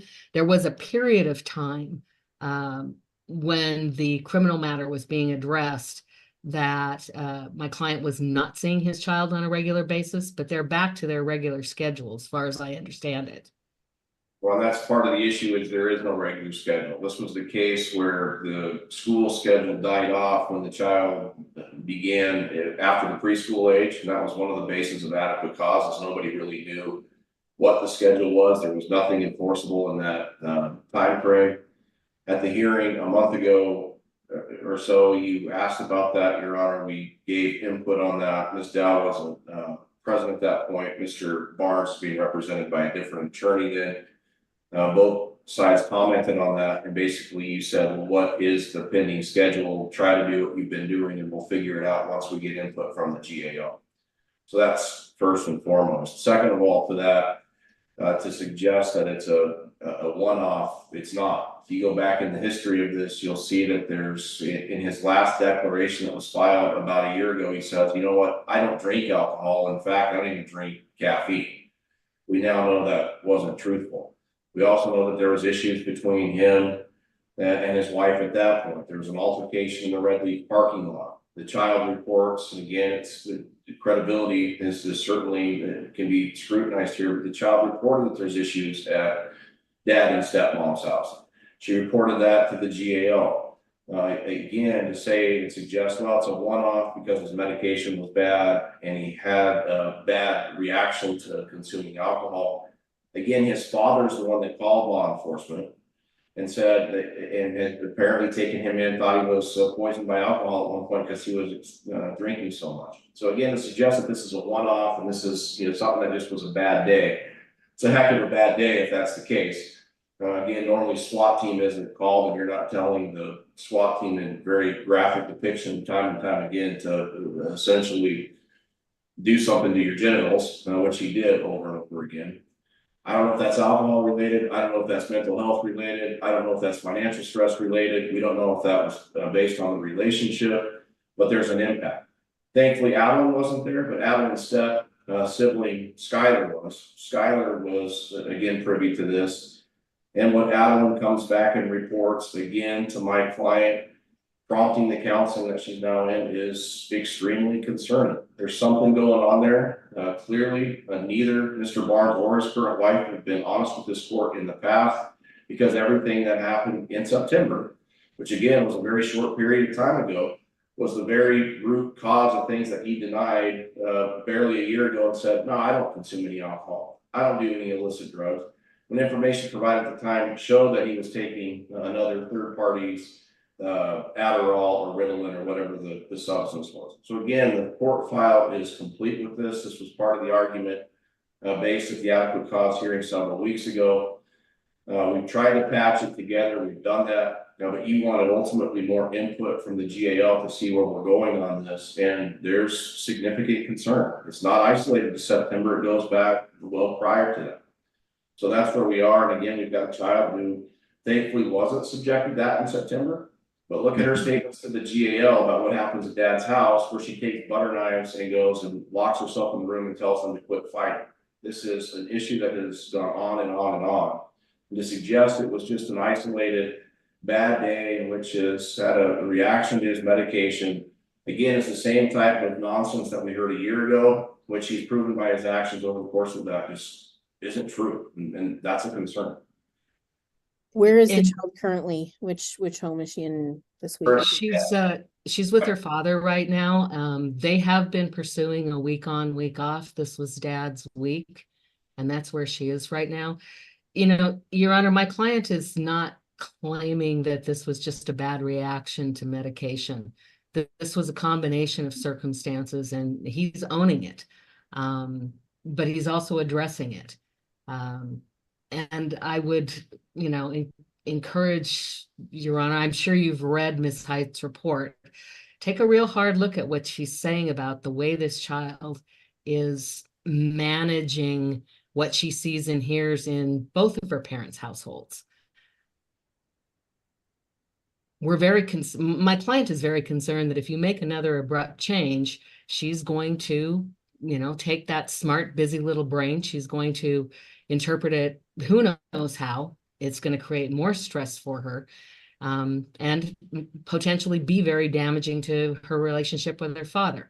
Again, my point is he's under scrutiny. He's cooperating with everything that he is supposed to be doing, and he's doing it voluntarily. He's willing to do more.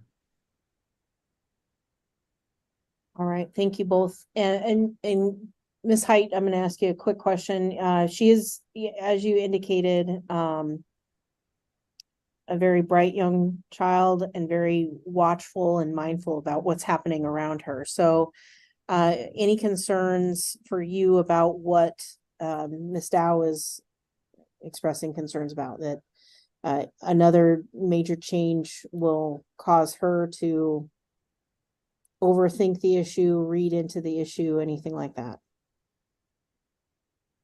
Well, I'm reluctant to speculate on what might happen or what might not happen. I do know that both of these parents love this little girl and truly do want what's best for her and don't like being in this. And I think I made it clear in my very brief report that this recommendation is not a referendum on either parent being good or bad, or that it really applies to any further recommendation. As I stated, my real concern, I feel like, yes, Dad is working on things, and I didn't have adequate time to go into things as deeply as I will when we meet again at the end of January to review a full bloomed report. So I don't have real concerns that work is going on.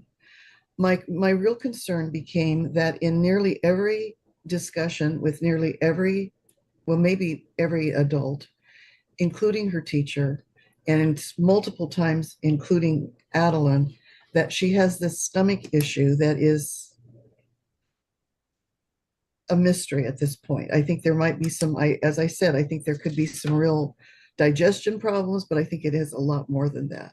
So perhaps I'm over answering your question. As I've tried to evaluate for the short term between now and the end of January, what would be in her best interest. I think because there is quite a disparity in parenting styles, that just minimizing the amount of difference in her life right now as far as parenting style goes will perhaps help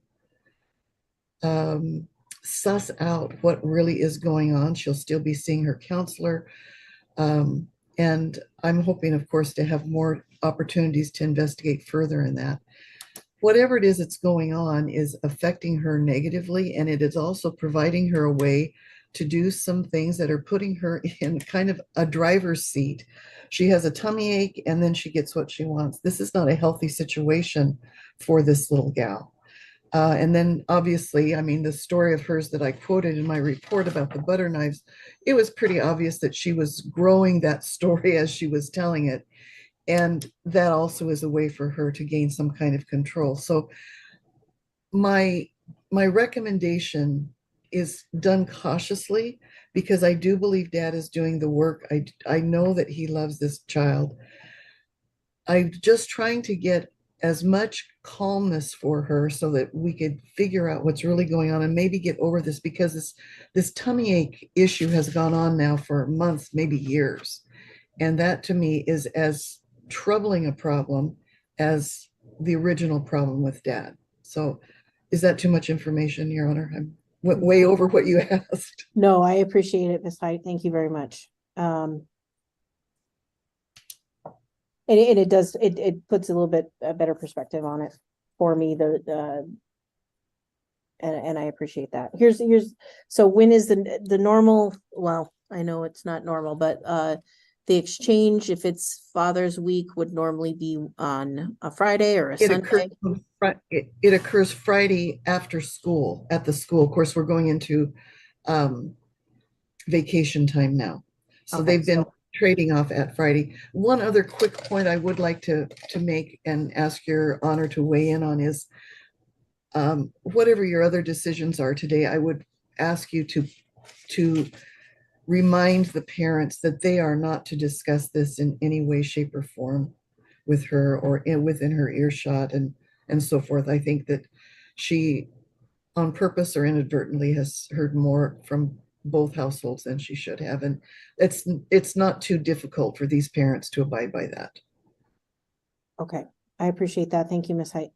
So I don't know if we have both parties on today, but remind you, please don't discuss this case in front of the child, in earshot of the child. Make sure you're safely away from her when you're having any conversations about this case. Here's what I'm going to do. I'm going to kind of split things up here a little bit. So visitation ends this Friday, exchange as usual. Dad will have 10 to 6 on Christmas Day. And then mom will have her week. And then as far as visitation moving forward, I'm going to change things up a little bit. So dad will have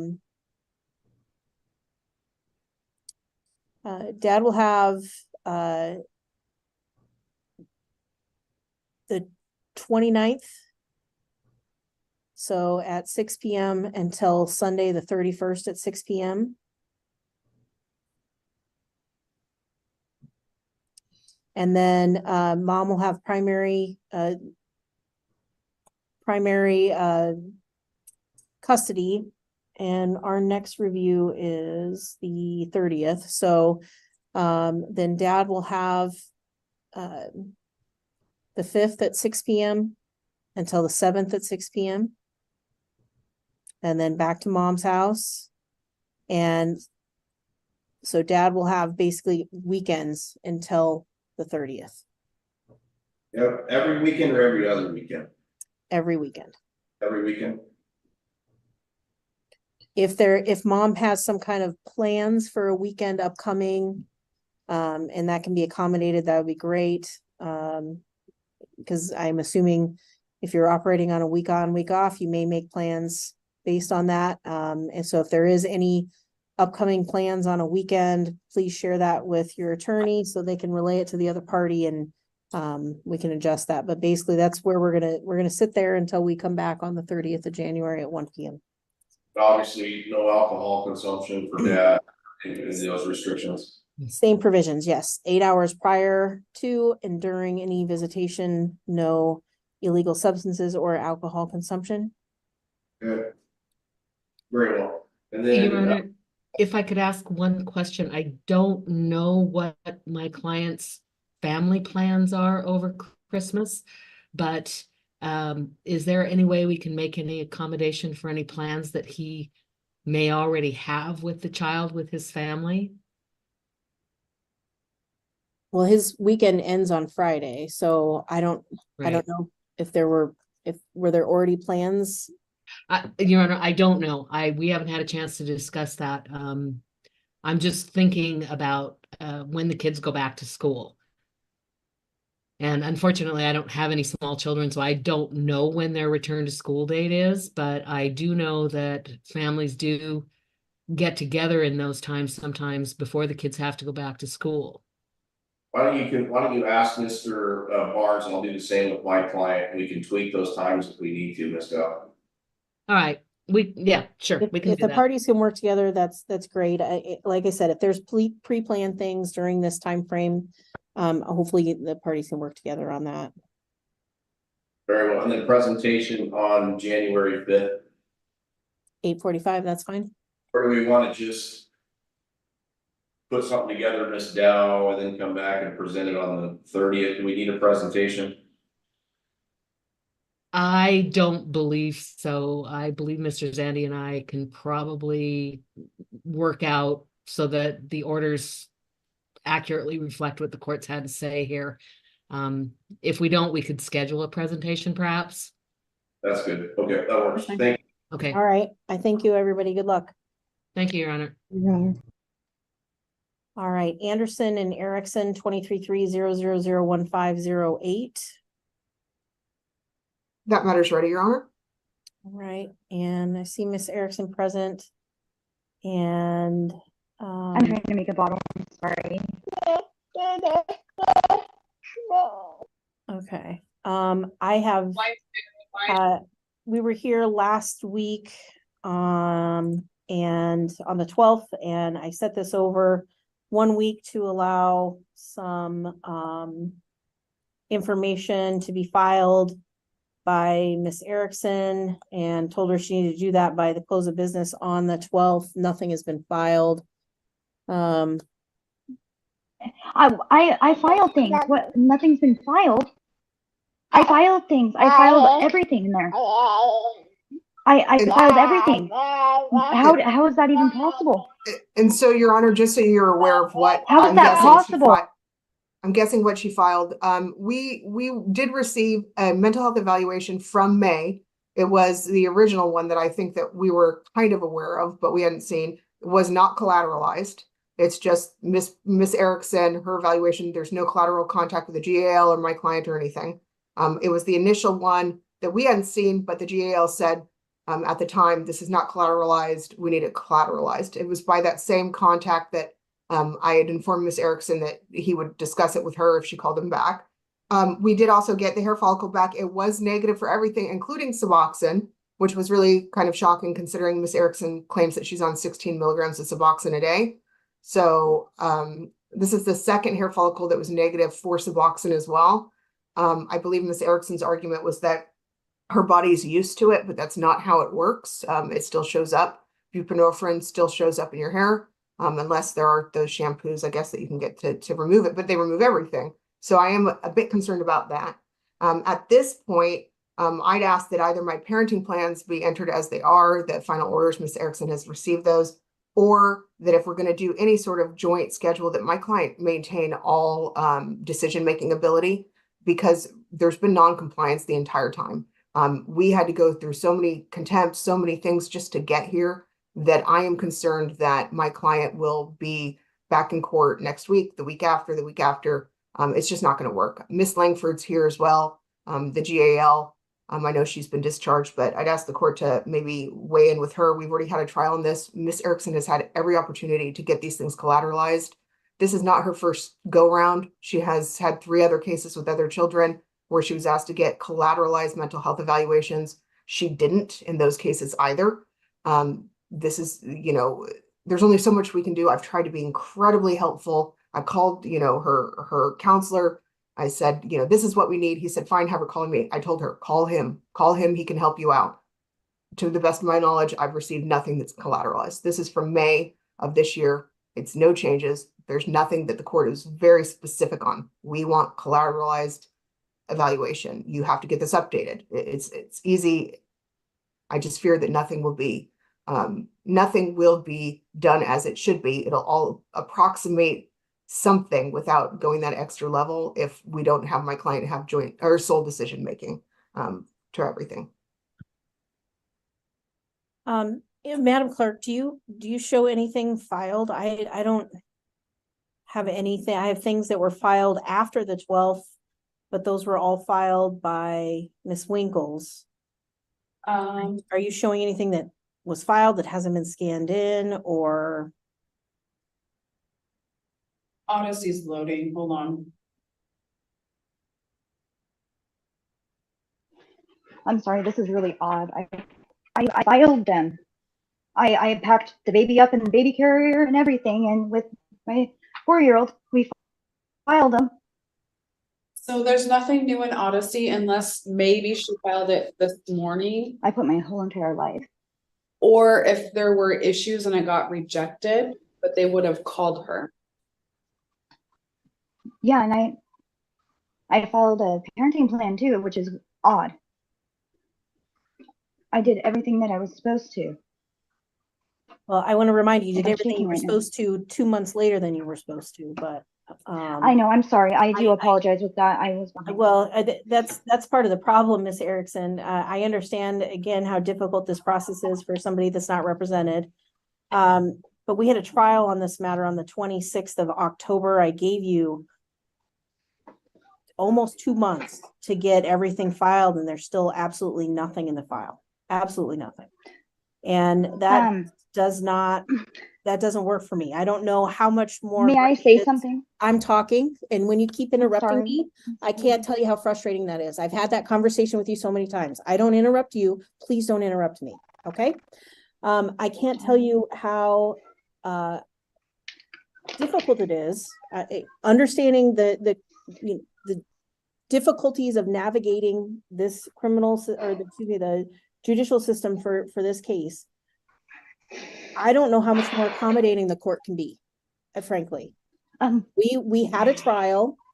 I could have made a ruling that very day, and I gave you an opportunity to provide information to the court. And I'm here 2 months later, and I have nothing. And I have information that Ms. Winkles filed where she was trying to help you file this information and show you how to do that. It's email exchanges, you and back and forth that she's filed with me, telling you exactly what you need to do, and I still have nothing. So I am happy to hear from you. Please let me know why you have done nothing. I have done everything. Years that she has taken. Okay, I'm confused because when Scott Roberts was a part of when he was my attorney, he told me that she had taken out everything that I had put into the courts because of some kind of it was when I was at the doctor's or whatever, and supposedly something happened and we weren't supposed to be able to tell you about it, about his criminal history, about the DV. Apparently I wasn't supposed to speak of any of it. That's what Scott Roberts told me. So I had to sit there quietly about that. Report and the parenting plan and any of that. And then with that, Scott Roberts, I gave him everything. I seen him on here earlier and it kind of irritated me. I gave him everything to turn in. He said he turned it in. He even gave me a declaration that he wrote out, and he said he turned it in. Nothing had been turned in, and I'm just now finding that out. And I apologize. I can get everything else back in. If I can be given at least a few days, I can. I've raised my child on my own. This is just crazy to me. Erin wants to come into her life when she's 3.5 years old. That's fine. That's fine. But please don't take her from me. I've been trying to do everything I can. I did a parenting plan on my own. I did the law help one where they helped me do it step by step. I thought that was pretty cool because I didn't know that they did that. Requesting for him to have first, third weekends of the month and every other Wednesday. I just don't understand how none of them are in there. I have turned them in. I put my entire life on that. I'm really, really baffled and kind of confused, and I don't understand any of this. It's a bad dream. And Your Honor, if I might, even if she turned those in, they're still not compliant. As I told her, that's from May of this year. It was not collateralized. None of it's collateralized. It was collateralized. I have that in my office. I can send it to the court and the parties. It was not collateralized. My client was never contacted. Miss Langford was never contacted, which is why she got the other email saying, you need to call. This is not collateralized. The court is very clear. It needs to be updated. So I'm not sure where to go. We were more than willing to try to do everything we could, but if we don't have the information, I'm not sure where to go from here. So I'd leave it in Your Honor's hands. All right, Ms. Erickson, now you can talk. Please let people speak and then speak. Go ahead. I'm sorry. It's just, it angers me because that's not true. So when I went to Columbia Wellness to get those paperwork for you, what was it, a few weeks ago, to get my assessments, because she said they weren't assessments, they were, what did she say they were? Intakes but they clearly state assessment and they were highlighted there. The lady highlighted it for her. And then that's the reason why it took a little bit longer to get to you because, well, it should be in there anyways, because I had to go all the way back to Columbia Wellness because the Superior Court wouldn't take it with the highlighter on it. And I didn't know that. And I was speaking with the lady and I was just basically rambling like I am now and venting because I have nobody else to vent to about the situation. And she goes, well, that's funny because I had spoke to Mr. Anderson on the phone about this. He continuously tried to push that they are to contact him for collateral. And numerous times has he been told, and so has his attorney, my counselor even told his attorney, he told me this, that no, you are to call. The ROIs have been signed since beginning, have been signed, they've been done. All they needed to do was call. That was my fault for not telling them Columbia Wellness, because I initially at the time thought they knew it because that's what Vashti told me was Columbia Wellness is where you get it done. I just had the baby, so I was kind of going through a lot, you know, and then plus having threats of my baby being taken from me when I raised her on my own. Anyways, and I was like, really? And then she continued to say that she actually had to send him to one of the bigger bosses, and I think his name's Chris or something like that. And Aaron continuously argued, trying to make that man say that no, we're to contact you, you're right. And he said, no, they told him that, the ROI has been done. You contact, and they've contact. I was told by that lady, and it showed in my account, supposedly that's what she said, was that they have already contacted over my assessments and stuff. So that's why I'm getting upset, because I'm extremely concerned on why people are lying so much. Like, I don't understand it. I have to be honest.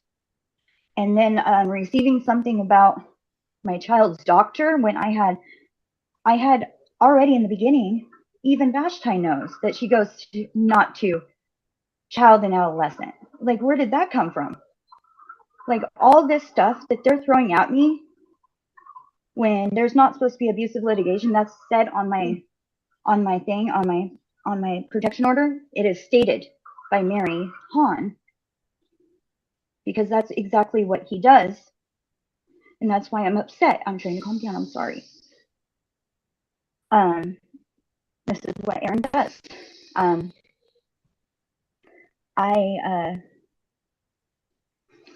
It's just like, it's been one thing after another after another. I've done what I was supposed to do. I thought Scott Roberts did what he was supposed to do. He took $5,000 from us, and we worked hard for that. I don't have that. You know, I can't afford that for another attorney to show that I'm being honest. So I'm trying to use my voice, and it's so hard to do this right now.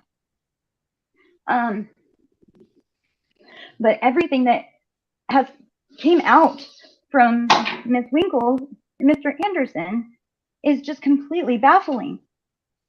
It's not even true. Like, I don't even understand it. Like, why? My child goes to Vancouver Clinic. She has since I gave birth to her, you know, like. Okay. I'm so sorry. Couple different, thank you, Miss Erickson. I understand your frustration. The clerk asked of, she's in the courtroom, she asked of the folks in the office if there was paperwork filed. They indicated that there was paperwork filed, but they weren't, or brought in. They were not filed because they all have the wrong cause number on them. So I asked if they could be brought to me, and that's what I just received. I obviously have not reviewed them.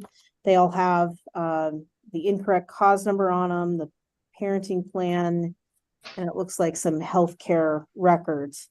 Is that what you received, Ms. Winkles? It is, Your Honor. And just so you're aware, Miss Langford has her hand up. I'm not sure if you can see that. No, I did not see that. Miss Langford, if you want to jump in here by all means, go ahead and make your comment. Yes, I'm sorry. I don't have camera ability. I'm at OHSU where I've been pretty much every day since Thanksgiving. So I just want to clarify some things. I've never, ever received confirmation that I am on RI for Columbia Wellness, as it states in my report. I've called and they keep telling me the same thing, that I am not on the RI. I've reminded Miss Erickson I need to be on there for collateral. I have not received any documentation from her since way prior to the hearing or to the trial. I still have not been contacted for any additional assessment since the one we've seen in May. Her attorney actually asked me for documentations and said he had nothing from her prior to him removing himself from the case. I gave him what I had. And I'm honestly probably equally frustrated because I've given reminders that this needs to happen, this needs to be done prior to the trial. And honestly, I have medical things with my family to deal with, and having to be dragged back and forth because we're still not getting what we need is very frustrating for me. Because I want what's best for the child, and we're not able to do that right now because we're not getting what we need. And I've not received anything from Mrs. Erickson since way prior to the actual trial that we had. And I appreciate that, Ms. Langford. Can I just ask a follow-up question? I know that you were present at the trial that we held back in October of this year, and at that point made recommendations. Is anything about the recommendations you made at trial back in October, has anything changed, I guess? No, I think that I at this point I would agree with anything that you're recommending, because we're just not getting what we need to verify any information, and we're all coming back to the same courtroom for the same responses, and we can't say what's best for the child. We don't have all the information, which is what we're not getting. All right, I appreciate that. Thank you. Okay. May I say something? I can pull it up on my phone even. Vashti has been in there since I did it all at the same time. Why wouldn't I? I did. I told her, I even have an email from Vashti that said, I was like, what else do I need? And she said she had everything from me. I have that in an email. I can, if I could send it over to you right now, I would. And I should have printed it out. I had a feeling to print it out, but I've been having to use my boyfriend's work because he's a mechanic and we don't have a printer in the apartment. So I've been trying to, find out ways of getting you those documents. I swear I have put all my ROIs in. That was my major deal. Like, that's a huge deal. Why wouldn't I? Like, that's my baby. I don't understand what's going on. It's like a really bad dream right now. Like, really, really, really bad. Because if I could get you everything, I'll give you all my whole profile. It shows exactly the dates when I put those ROIs in. It shows the dates and the times. And they have been in there since way before May. And I'm sorry to overtalk. That's why I needed an attorney, because I don't understand a lot of this stuff. But I need them for my boys because I'm not good at what I'm sorry, my 11-year-old's bugging me. Lexi, go sit down, please. All right. Here's where I'm at. I kind of echo Miss Langford's comments, because I feel like even though we went through a trial, there wasn't a lot of information at the time. Mr. Anderson hadn't even, I don't believe, started any kind of weekend visitations, and I believe that we were progressing towards those with the help of Miss Rosen and her working with the child here, and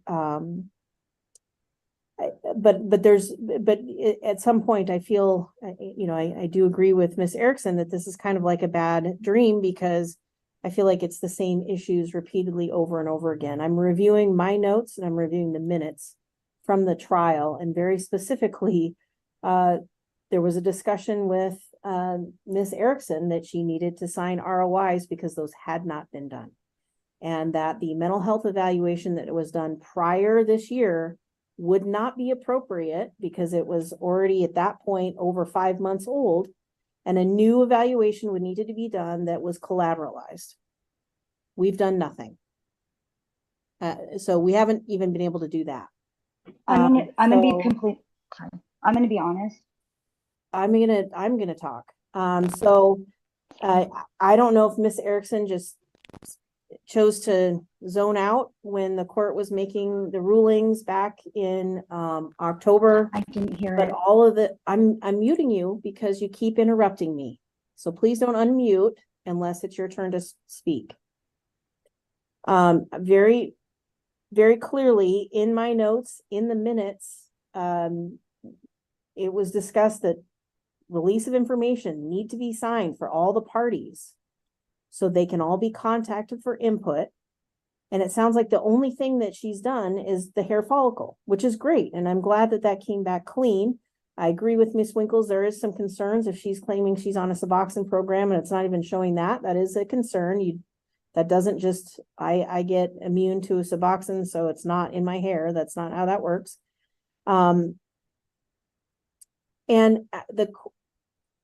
She did inquire of the court whether she could file a proposed parenting plan. I said, well, you can always file a proposed parenting plan. So now I just now received that after asking the clerks to have it brought back to me, even though it's under the completely wrong cause number. So I feel like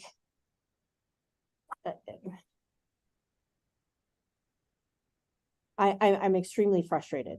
I don't want to suggest at this point that Miss Erickson is a bad person, a bad mother, but I do find that there's some definite concerns about what her cooperation level would be like on any kind of parenting plan with Mr. Anderson. She claims that she wants Mr. Anderson to have visitation and to do all that. But I'm just concerned whether how that would go. Her proposed parenting plan, and Ms. Winkles, you indicated that you did have this copy, so that's why I'm referring to it. Basically says that he has to comply with treatment and that he would get the first and third weekends of the month. And that's school age and non-school age. And that's pretty much it.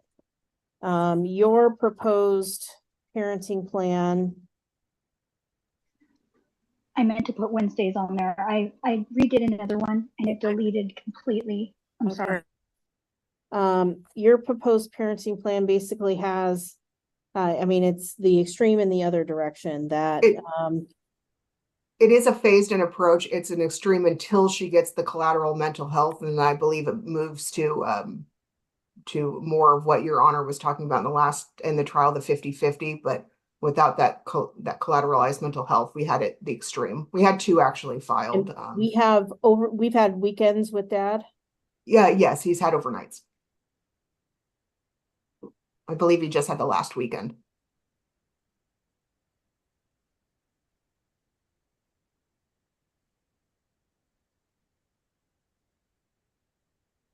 I did have my overnight this last Saturday.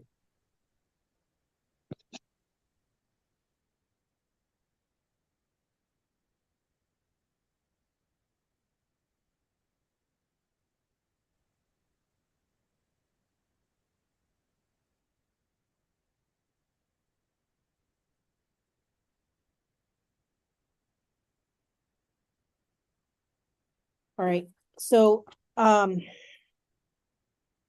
I do recall, we just have layers. I understand Miss Erickson probably is a, stressed out, single parent. I know that this is not her only child. I know there's a lot going on, and in this, it's hard to prioritize things, but obviously this was a pretty, major situation. I have, proposed orders that Ms. Winkles has provided. What I'd like to have happen is so I'm gonna adopt the orders. There's one thing I'm gonna take out the 191 of substance abuse as it relates to Miss Erickson in the proposed parenting plan. She's a clean hair follicle. There was a history, but her claim is that she's been clean for I believe she said 6 years. So great. I'm gonna take that out of the mix here. So I'm gonna sign this parenting plan. So what that means, Miss Erickson, is you're gonna have visitation with your child until you get that that evaluation done. And then once that evaluation is done and it's collateralized, then my hope is that we'll move to a 50-50 parenting plan. But you have to get that evaluation done. It has to be collateralized. That includes Miss Langford, Miss Winkles, Mr. Anderson. Those people have to have that information. Once that information is provided to the court, then we'll have another hearing and adjust the parenting plan based on that. Is there a visitation that was scheduled for this weekend?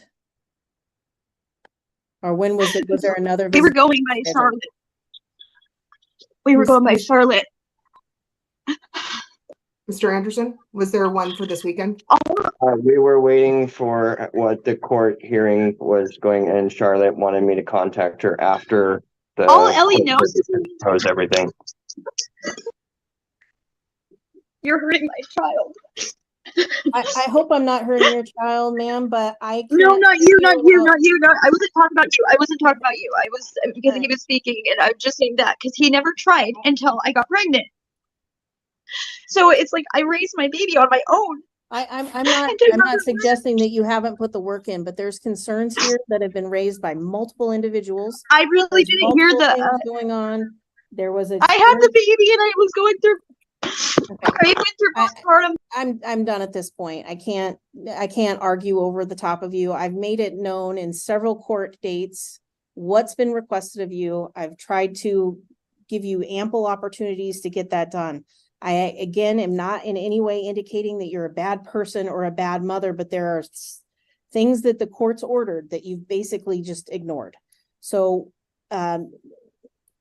we have a healthy relationship that's been established between father and child. And my hope is we'll get to a 50-50 plan, hopefully within the next few months. And this is a temporary situation that we're in. But I'm going to indicate, and there is an indication on here that once that evaluation is done and that there is, you're going to have 60 days to get that evaluation done. That doesn't mean the report has to be done in 60 days. That means it needs to be set up and it's just minimum. Let me rephrase that. Doesn't mean the actual evaluation, like the final report from the provider needs to be done in 60 days, but the appointment has to be done and made within 60 days. I'll do it. And then I'm just going to indicate in here. Please, I want to make sure, Ms. Winkles, and please point it out to me if it's in here already that that this, and I don't know if you want to just set a review date or that Ms. Erickson can bring it back for reconsideration once that evaluation is done. I believe it says that she can motion the court the moment it's done, but if I haven't put it in there, that's what I would suggest, just so we don't come back and it's still missing and it looks bad. Maybe as soon as she gets done, if it's done in a week, if it's done in 3 weeks, however long it takes, she can just stick a motion in the court and we can come back. I thought I had it at the end of the evaluation part that she has to do it in 60 days and then she can motion the court. Otherwise it stays the same. But I've done so many parenting plans for this case. I'll be honest with you. Right. I can't really remember. It does say, okay, so Ms. Erickson, listen very carefully. It says, after obtaining the relevant evaluation, you can petition the court. And I'm going to say petition the court, and it says to begin weekend visitation. And here's what I'm going to do. I'm going to change the language here. So after obtaining the relevant evaluation, the mother, and this is going to basically be an agreement between Miss Erickson and Miss Winkles. The mother may. Can I get my custody back? Can you hold on? Is there a while way to do talking? that? The mother may begin sorry. weekend visitation. So evaluation's done, mother starts weekend visitation. Once the evaluation is done and all the parties have received the report, then mother may petition the court for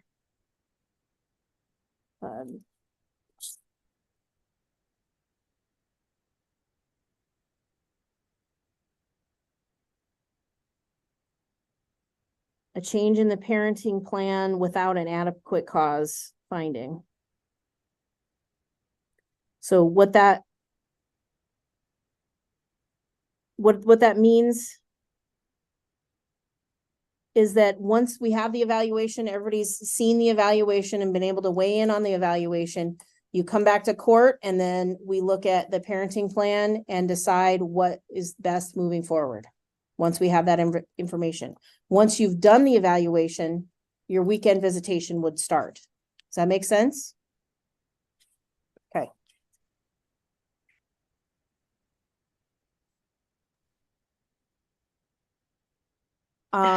So after acknowledging, sorry. Go ahead and ask the question, Ms. Erickson. I'm so sorry. Don't apologize. After I do the collateral, I don't have money for an attorney because that man stole our money. I don't know what to do. I raised her. Like, when can I get her home? That is my baby. It's our baby. But exactly. He just now came into the picture. I understand that, and that's why we're dealing with it. So I'm not ordering any fees, so I'm striking any judgment as requested, so I'm not imposing any fees.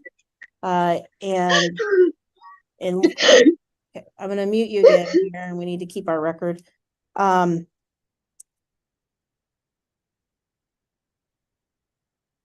See here, there's a child support order in place.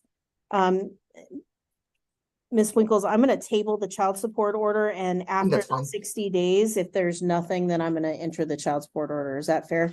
That's absolutely fine. And Your Honor, just so you're aware, we'd be okay with her filing just a motion rather than a petition. Just because I believe since she's pro se, my client he wants to be easy, but he wants to have the information is really where we're at. So we're fine with a motion rather than the full petition, because that might be a little bit more confusing for somebody who's pro se. Okay. I don't even understand any of that right now. I'm sorry, I don't. My brain's just. I understand that, Ms. Erickson. I would remind you, and I'm assuming Ms. Winkles, you're going to stay on in this case. I am, Your Honor.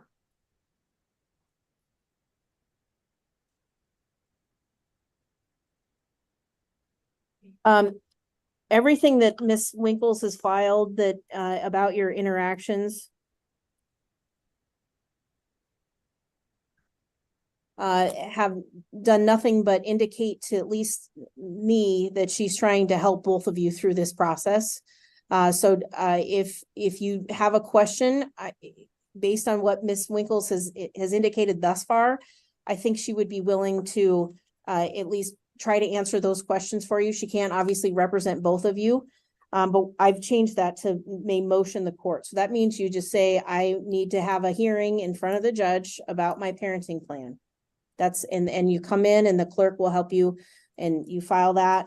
Make sure it's on the right cause number. And so you know that we're under the cause number of 2331508.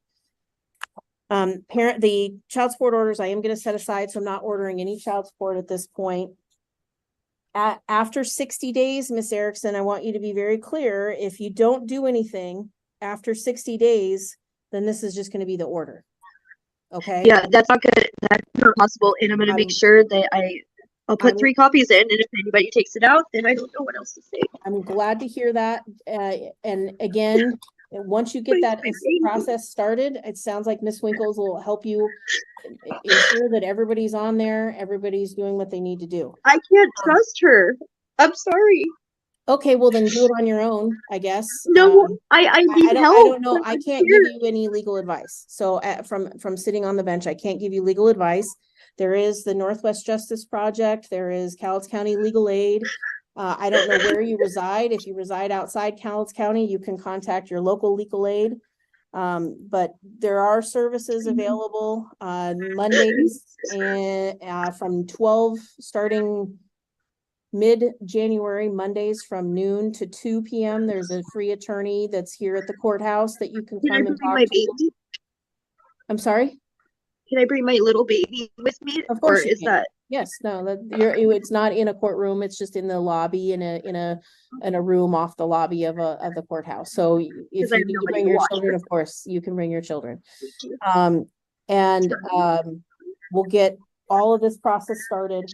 I'm gonna ask that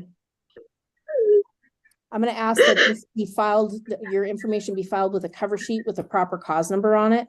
So it shows that you filed something. Okay, Miss Erickson, because I want to make sure that, you know, you obviously attempted to, but it has the wrong cause number. So I'm going to ask that they file it with the correct cause number on it. I accidentally put the protection order cause number, and I apologize for that. That's I didn't okay. realize.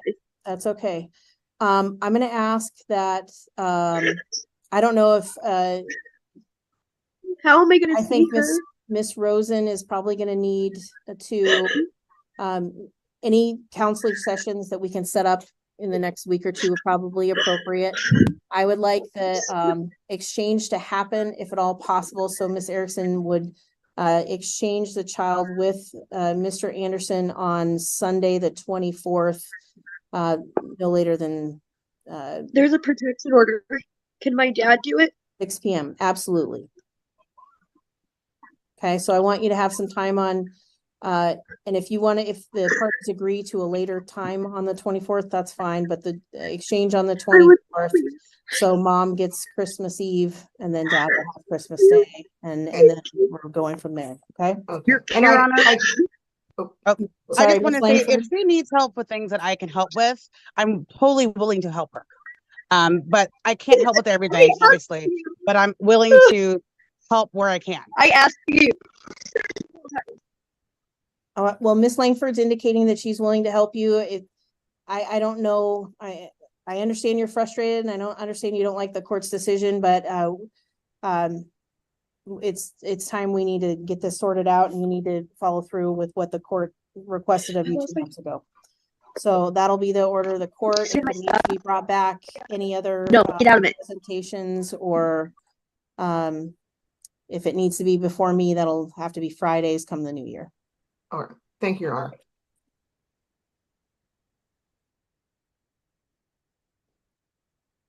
Your Honor, would you be willing to call number 17 next? I'm got an appointment at 4:30. Of course, Miss Petrie. Is that Mako in Krakenberg? Yes, Your Honor. Sure. 233-000-50608. Miss Bliss is here. We're here on temporary orders, and I've reviewed everything that's been filed. So any argument? And Your Honor, I can just briefly provide a lot of documentation that's been provided to the court. And as you indicated, you've reviewed the materials, so I won't belabor our position too much. But for the record, I do represent the petitioner and moving party, namely Dean Mako in this matter, who is the father of 4-year-old Maverick. Before the court today is my client's request for temporary orders, primarily as it relates to a parenting plan and an order appointing guardian ad litem. My client provides for you the significant struggles he has had co-parenting with Ms. Krakenberg since their official separation, when she removed not only herself, but the child from the home on November 9th. My client kind of outlines the history of their relationship and more importantly, the gamesmanship and the controlling tactics of Ms. Krakenberg since this matter has begun, primarily as it relates to the protection order, which was denied in its entirety by Judge Warning.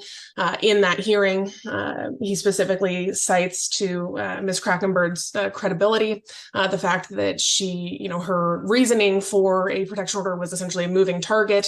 Those were his exact words. And it appears that behavior has continued even after that protection order was denied.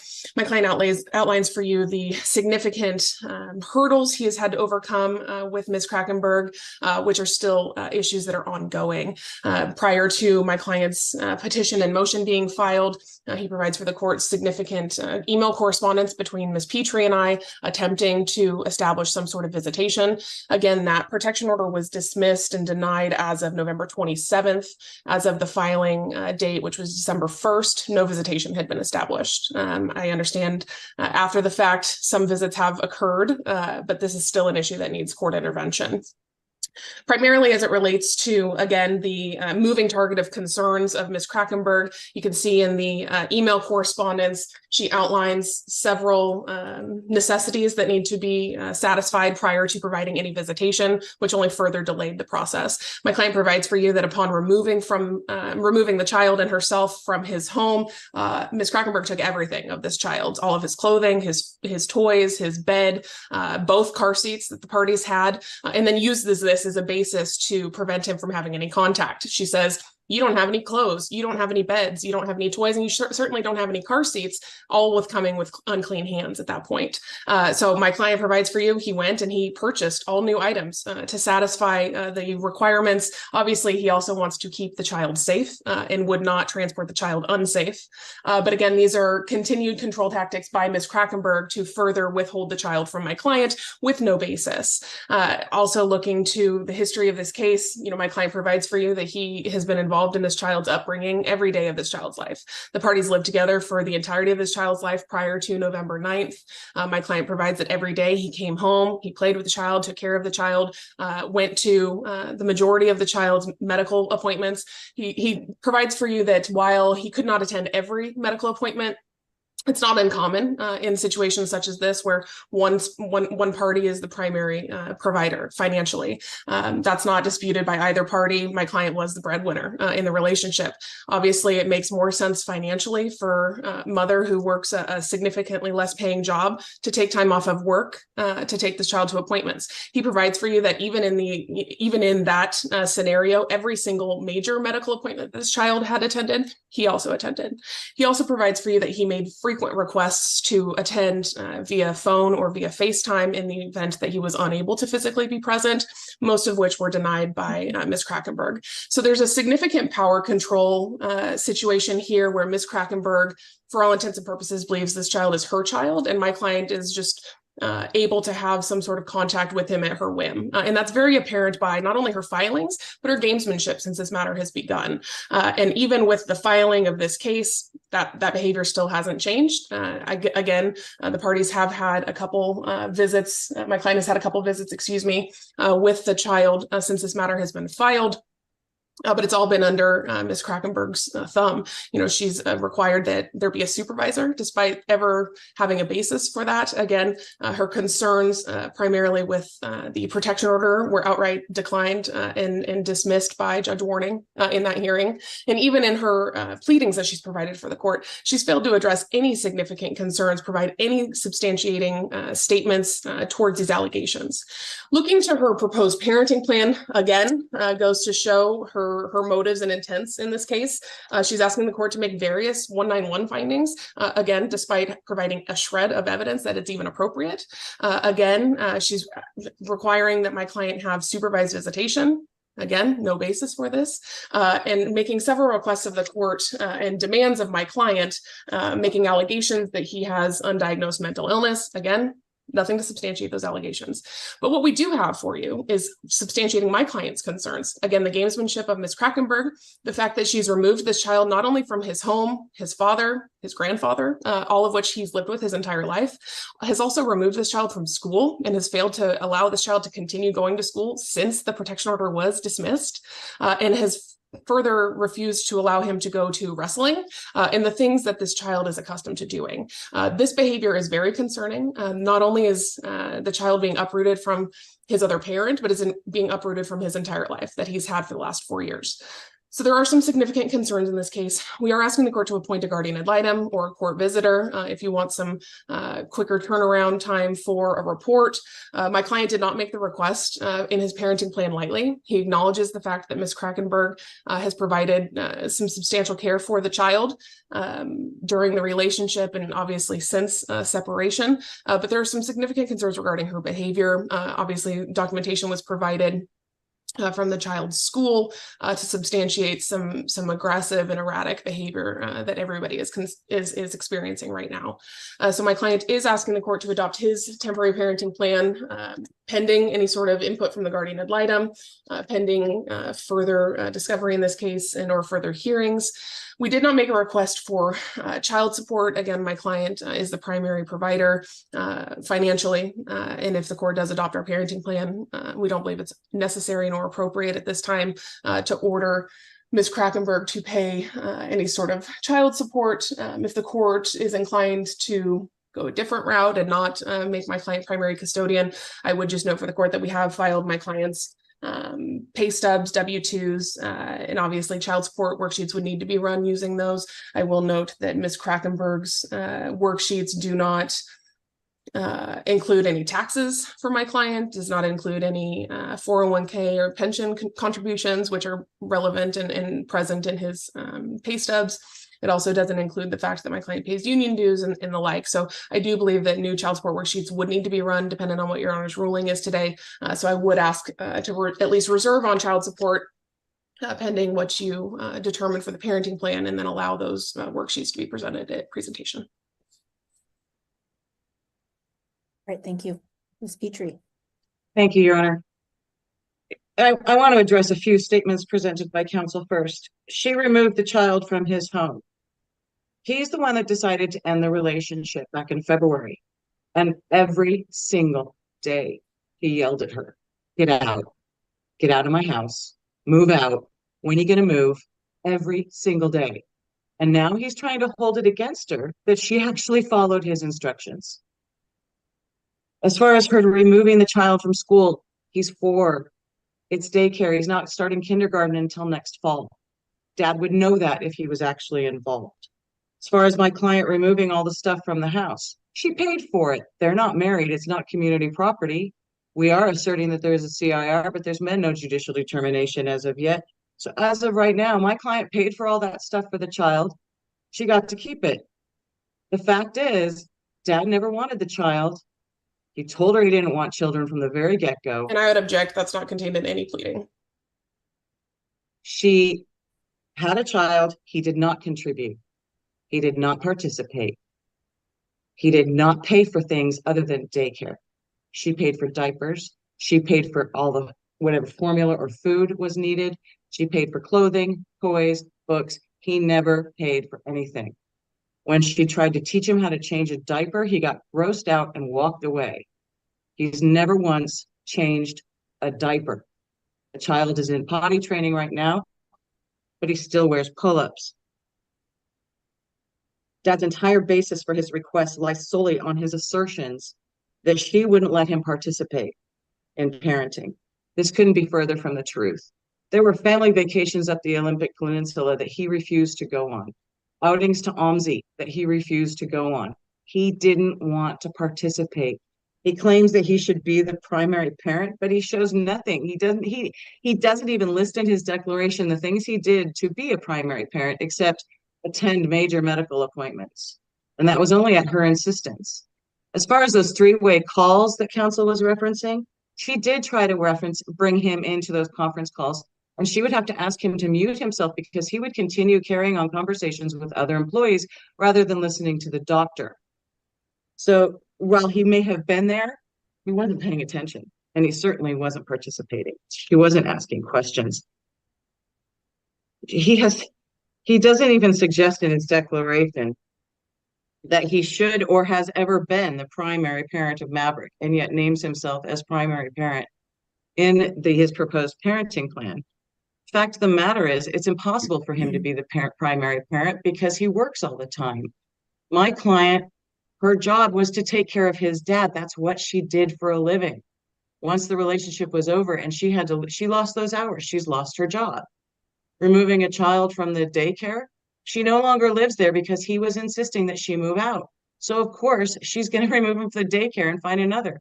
She has tried to communicate with him about different other proposals for school and daycare, and he won't respond with any kind of constructive or helpful correspondence. Instead, he just simply says, well, we haven't discussed this yet. Well, she's trying to, but he won't do it. He won't engage. My client always has been, and should continue to be the primary parent. Some of the other things I would like to highlight: the paternal grandfather is a hermit. He lives in his room. He requires care. That's one of the sources of income for these parties, is that they take care of dad. Dad lives in his room. Once a day, he would come out and see Maverick and then disappear back to his room. Dad's cousin, who provided a supporting third-party declaration, has only met Maverick one time when Maverick was 3 months old. That was over 3 years ago. When Dad would want to take the child out fishing in the boat, my client would object because Dad wouldn't clean up the boat. There's lead, weights all over the floor, hooks stuck in whatever, furniture, carpeting, whatever. He wouldn't clean it up. Spare cuts of, bits of line. Those are things for a toddler that are very dangerous. And he wouldn't clean it up. So of course she objected. If he was going to put his child in a dangerous position, she's not going to let it happen. And that's reasonable. As to their representation that mother has not been cooperative, it's obvious that they are attempting to mislead the court by not providing all the communications, which we did. We communicated constantly with them and immediately. And my client reports in her responsive declaration the efforts that she made to try to make those visits happen. And I don't think what she was requesting was anything unreasonable. She requested that he have a valid current car seat, clothing, food, car insurance, and knowing Maverick's routine. Maverick's a picky eater. Dad didn't know everything that he eats. And in fact, he ended up calling my client or texting my client asking for the information about like Maverick's size of clothing, things that he should know as an active father. The requests made by my client were not unreasonable or ridiculous. And in fact, they are reasonable considering his lack of parenting experience. Dad also seems to assert that his family is more important than mom's family, when in fact, because of all those outings and vacations, it's mom's family that Maverick is more bonded to. He spends more time with her family. That's how it is. It may not be what Dad wants now, but that's exactly what he was perfectly happy with up until November of this year. And he's been invited on every single trip, and he only goes to the ones that interest him.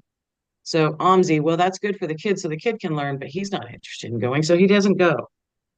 My final point, Your Honor, is just a re-emphasis on the fact that this was Dad's choice. He wanted to end the relationship, and he kicked my client out. She lost her job because of it. So it's by his choices that she's in this position and had to move someplace away where she could have family support and be able to take care of Maverick. That puts her 38 miles away from his current daycare. Oh, as to the wrestling, the child is not interested in doing wrestling. It was a 2-week thing. They had signed him up. They took him. It was an introduction. He had more fun just running around and playing with kids and actually learning anything. He said later he didn't want to go back. Mom's not going to force him. He's 4. So Dad's claim about this is disingenuous. This isn't an ongoing thing. And again, we're talking about a toddler. Why is wrestling so important for a toddler? It doesn't make any sense. Their priorities that they're putting forth. He needs to take a parenting class before he has unsupervised visit time with this child. He doesn't know how to care for a young child. And the child is not old enough to report back, things that he wouldn't understand are inappropriate or dangerous. So mom's concerns are very valid, and we are asking that our parenting plan be adopted. That dad does have to go through some evaluations and at a minimum, take a parenting class so he knows how to take care of this child. Thank you. Just a quick question. She's residing in Lewis County now? Yes. Okay. Thank you. Chehalis. But she didn't move there until November, so the residency is still valid. Okay. Ms. Bliss, any response?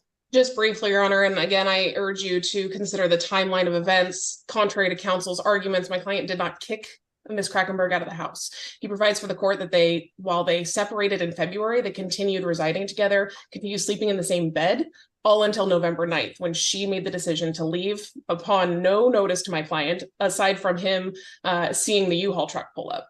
It was at that point that she had sought and received an immediate restraining order, which prevented him any access to his child, which was ultimately denied by Judge Warning for lack of basis, and Ms. Krakenberg's credibility was considered questionable at that point.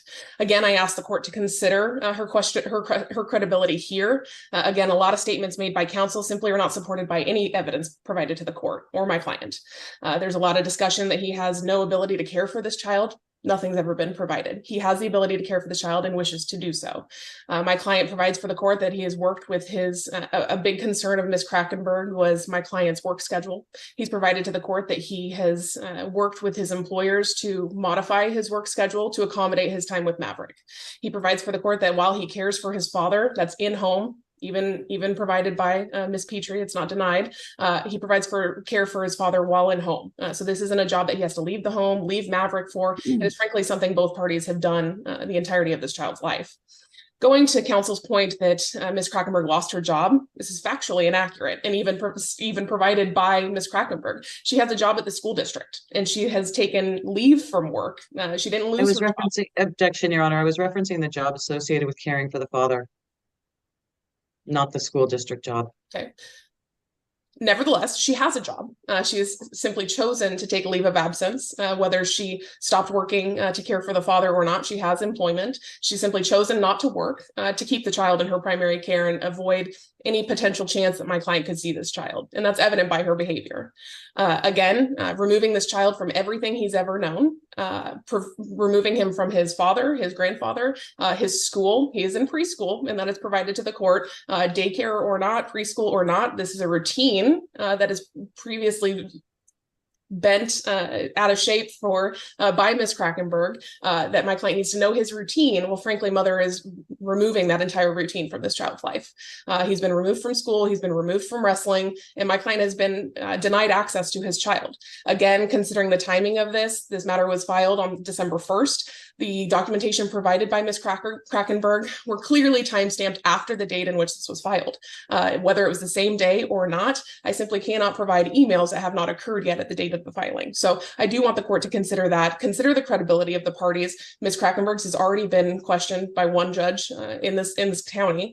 So I am asking the court to consider that as well. Again, my client does not want to keep Maverick from Ms. Krakenberg. Again, he did not make this request lightly. However, Ms. Krakenberg's erratic behavior, her need for control, and her withholding the child with zero basis to do so is concerning at best. So we are asking the court to enter at least a temporary order allowing my client primary custody of this child. Again, not making this request lightly, asking the court to consider the behaviors of the parties. Ms. Krakenberg's is concerning at best. We do need some sort of guardian ad litem appointed in this case or a court visitor to provide more information to the court.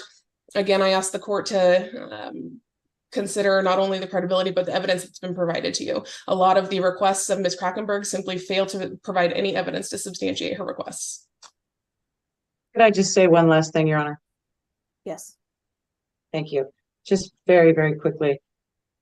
Father has had FaceTime visits December 4th, 6th, 8th, 9th, 11th, 14th.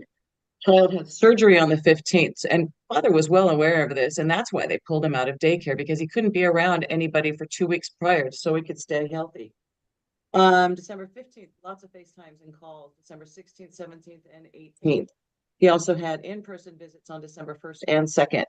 So I'm not quite sure where counsel's coming from with this. She hasn't been withholding. He's had contact, but they also have been aware that he's had this surgery coming up, and they need to make sure that he was isolated and protected from getting any kind of illness prior to the surgery. And he is now recovering from surgery. I find it interesting that Ms. Bliss left that part out.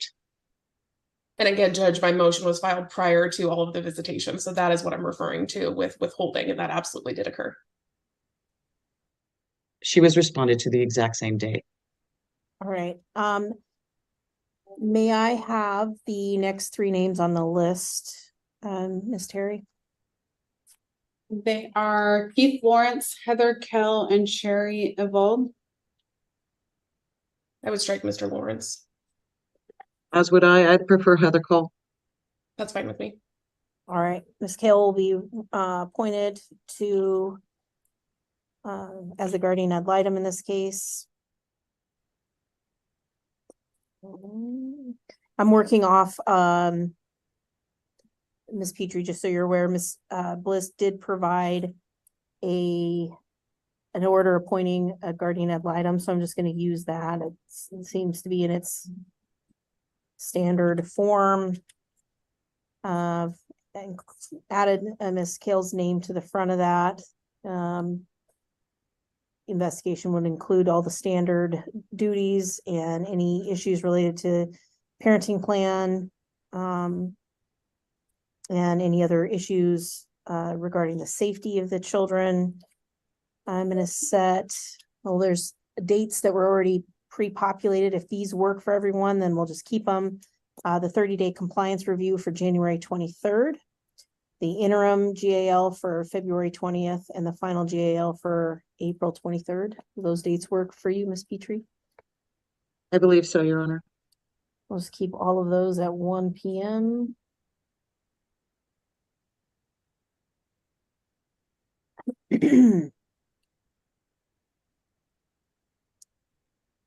I'm going to indicate private pay on here. I don't, Your Honor, my client's unemployed. I would ask that father be ordered to advance the fees subject to reallocation.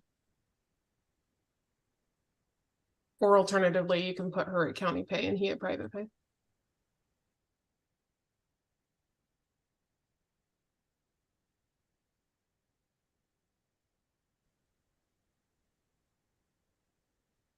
so she's on a leave of absence from work. She's not versus not having a job. Is that correct? From Correct. the tool? That is correct. Okay.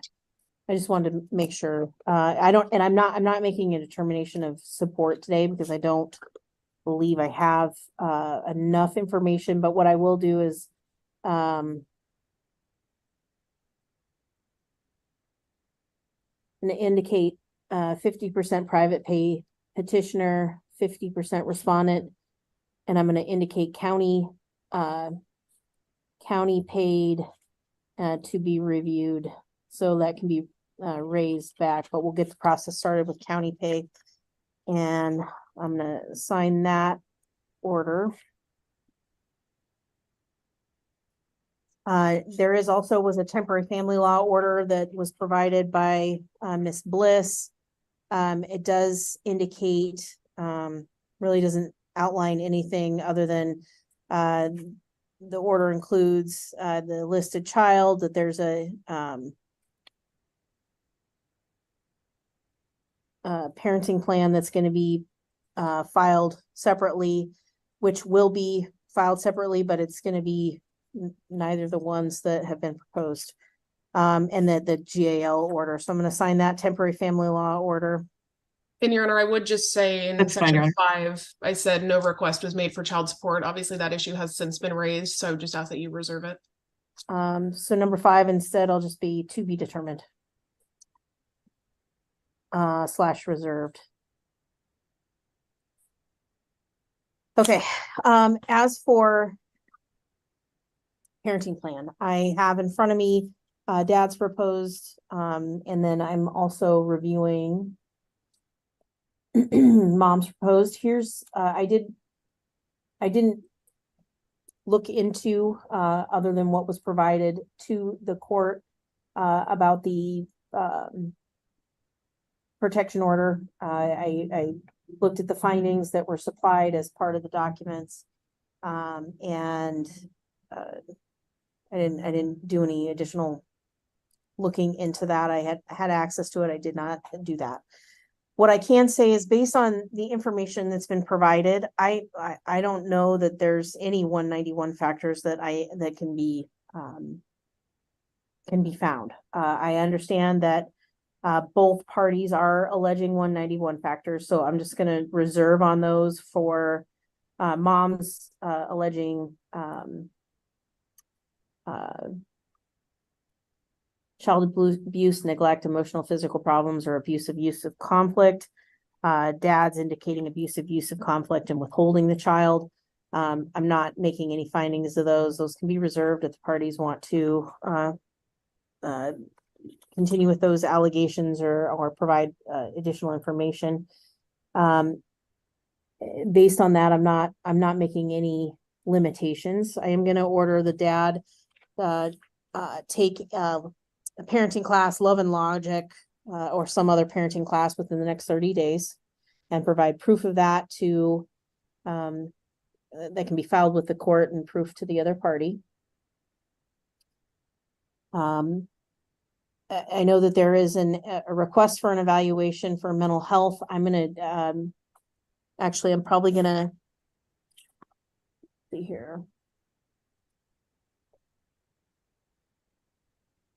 Because that's alleged, I'm going to add that to the GAL's duties as far as weighing in whether there's any mental health issues on behalf of the parties, and would be happy to reconsider ordering any evaluation based on that. I'd love to say joint decision making, but I'm a little concerned that these parties are in a place where they're currently not willing to work together. It does appear that mom has sort of taken the lead role, and that's likely because dad served as the working party between the two. So I'm not making any negative findings for dad because of this, but mom likely took a more of a lead role in determining making health appointments and things of that nature. So I'm gonna have that healthcare be limited to mom at this point. And I'm going to make school and extracurricular joint because we're dealing with a 4-year-old. My hope is by the time we're dealing with those things will have calmed down, hopefully, and we can get to a place where they're working together a little bit more. I am going to make the custodian Miss Krakenberg. I am going to order visitation, excuse me, with dad on, and I'll get to, I understand we have a major holiday upcoming, and I'm assuming parties would like that addressed, but dad will have visitation first, third, and fifth weekends. And that'll be from, let's say, I guess I'm going to inquire of councils. We're not dealing with a school age child, so I don't know. One of the 8 p.m. seems a little late for a 4-year-old. So I don't know, 4 p.m. works better than 7 p.m. or 6 p.m. If the parties for He's in bed by 7, so maybe we say 5. I think that's sufficient. Okay, so 5 p.m. exchange. So that'd be 5 p.m. Friday to 5 p.m. Sunday. And then on the 2nd and 4th weeks, let's do the Wednesday overnight from 5 p.m. until Let's get up quite early in the morning to go to work, Your Honor. And my client's prepared to make accommodations so that he's with the child during his residential time with the child. Okay, so assuming that can work, how about I don't know if he can go to work a little later on those days and then we can do a 5 p.m. To let's say 9 or 10 a.m. the next day. So Wednesday to Thursday. Where should they exchange, Your Honor? Halfway point?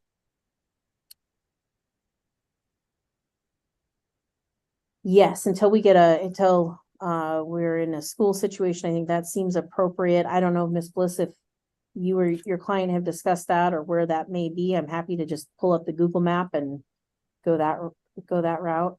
I think with the direction of a halfway point, I imagine Ms. Petrie and I could probably get that easily resolved. I don't want to take the court's time Googling that. Yeah, we can I would figure that just out. note that if it was our request initially that if he was going to be going back to preschool, which obviously I don't think has been determined, at least at this point, it was initially our request that exchanges occurred at school. I don't know if Your Honor wants to make if he's going back to school and if he's going back to school where he's historically gone, then I think that is appropriate for there to be exchanges at school.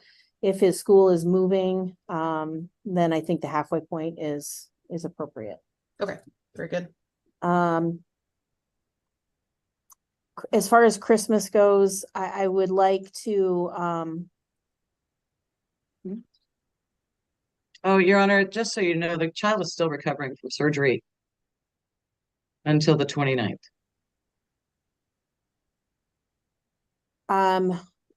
Does that preclude him from getting in a car or going anywhere or visiting anyone? He just has to be kept away from any kind of germs or infections. Okay. What I'd like to have happen is 10 a.m. the 24th to 9 a.m. the 25th with Dad. So Dad gets Christmas Eve and Christmas morning, Mom, and then return to Mom Christmas morning. Okay. All right. And presentations for me, if it's not agreed after the first year, would need to be Fridays at 8:45. Unless you think you can draft one and submit it ex parte. I think we can have an agreed order. Spliss and I have been able to get along before. All right, I will file that temporary family law order and order appointing the GAL, Ms. Kale. And Judge, just a request or a point of clarification as it relates to decision making. I know you indicate that Mom essentially is going to make the healthcare decisions. I would ask if Your Honor would be inclined to include some language that simply indicates that she'll notify my client of any major decisions. My concern is obviously I would tell her to do that anyway. Okay, perfect. Yeah, That's fine. I have no problem with that language. I think her being the point person for scheduling but if there's another surgery, if there's a complication, anything like that, I would hope that the parties would, as quickly as possible, communicate that to the other parent. I will, of course. Very good. All right. Good luck, everyone. Thank you, Judge. Thank you, Your Honor. Great. Duke and Stearns, 23300087008. Yes, good afternoon, Your Honor. Caitlin Dennis on behalf of Miss Duke. How are you this afternoon? I'm good, Your Honor. Thank you. Good. And we have Mr. Stearns here. Thank you for your patience. It's been a long afternoon. So we're here on child support. I reviewed everything. I see that Mr. Stearns didn't file some amended information. Here's what I'd like to have happen, and I've reviewed all this. A couple questions first. Mr. Stearns, do you have any other children in your household other than the at issue in this case? No, just Emmett and Render. Perfect. Okay. And Miss Duke does not either. Is that correct, Miss Dennis? Correct. Okay. There are 3 extra children in Miss Duke's house. Samantha, are those your children or your partner's children? They're my partner's children. Okay. So my client has no other children. Okay. So here's what I'd like to have happen. I'd like to have I don't know, Mr. Stearns, you provided pay stubs for your last job, but you took over or started a new job in November of this year. Is that correct? I started November 30th, and my first work day was December 4th. Okay, have you received a paycheck yet? No, I received my first paycheck this Friday. And do you anticipate it being similar to your earnings at your last job, more or less? It should be less. I'm making $1 less than my last job. Okay. So the most recent financial declaration that was filed on the 18th, and it was an amended. What I'd like, and I'm assuming Miss Dennis will have to do this. I don't have any proposed order in front of me. So if we could I'd like to take Mr. Stearns' gross and plug it into Miss Dukes and essentially, because that'll be a new set of numbers at this point. Because it looks like Mr. Stearns' employment changed in October, November. A new employment started, it looks like 11/29. That's probably his hire date, and then 12/3 for as far as getting paycheck. So- And process those numbers. No, it's okay. The worksheet that was proposed, I had her gross at 41.97, his gross at 46.79. And it appears Those are actually both net. I calculated out both of the year-to-date net. So my client was based on the sealed financial source documents filed on November 21st, which has her current income year-to-date that I netted out and did a pay analysis deducting out the permitted deductions. And then for father, I had him proposed at his previous rate that he was earning at Ilani, which was 46.79 net. He has, I don't quite know what happened with that job. He quit or got out of that job somehow after this case was filed. He's had 2 other jobs since then that are much lower paying than what he has historically earned. And that's why she was asking to impute him at either the rate he was earning at Ilani or just the census median, which would be a net of 3,703. Because I think the last information that I got on a new job was the Walmart job. I'm not sure if that's the job he's referring to. I'm still not really getting complete or organized information from him. Walmart is the last one I have as well. Okay, and Walmart, I believe, was supposed to be $17.50 an hour, which is really just a little bit above minimum wage. So I don't think that's commensurate with his work history, experience, age. You know, I think it's probably appropriate to impute him. All right, so it looks like your most recent worksheet has, okay, the net for Miss Duke 41.97, net for Mr. Stearns 46.79. Let's change that to 37.03 for Mr. Stearns. Okay, yes, and I think I have a worksheet for that as well. I think we sent both to you, but I can put those numbers in and draft a child support order. And I would sign off on that. So, and I don't know, and if you could just communicate with Mr. Stearns what that number is, because that obviously will change things. So Mr. Stearns, it looks like it'd be about it shows you would be making about $1,000 less than what this proposed order has you making, which puts your child support around $1,000 a month. So it'll be obviously less than that based on the change in your income. Okay, and then just to clarify, are we including pro rata shares for extracurriculars and work-related daycare and uninsured medical? Who has the child on insurance? Mom? Samantha, can you clarify that? Yes, I have the children on state insurance. Okay. I also have insurance for my children too. Can you send me the proof of insurance that you have? Do you pay for that? Yeah. Okay, can you send me proof of the premiums that you pay for your children and we can include that into the child support order as well? Yeah. Okay. All right. I will, once we get that information all plugged in, I will sign off on that order if you want to present it ex parte, if you want to set it for a presentation. If it's after the 26th of December of this year, then it'll need to be a Friday morning presentation. Okay, I think as long as it's okay with Mr. Stearns, I think I'll probably just draft an order and circulate it, and then if we can't agree, we can send it to you. We have been able to agree on orders so far, so. Okay. All right, thank you. Thank you. Good luck. Thank you. Thank you. Bierbauer at Bierbauer 233-000-1308. Afternoon, Your Honor. Good afternoon. Thank you both for your patience here. It's been a long afternoon. Okay, we have a few different things. It looks like there's a request to transfer to mandatory mediation. There's a contempt and a request for some temporary orders. And I believe that Mr. Bierbauer, you're the moving party in these. So I have reviewed everything that's been filed. I do have all your proposed orders in front of me. So if there's anything that you at this point would like to state, I am all ears. If Ashley wants to go first, that's fine. If she wants to try to talk about this, and that would pretty much. So you just want to stand on your documents? Yeah. All right.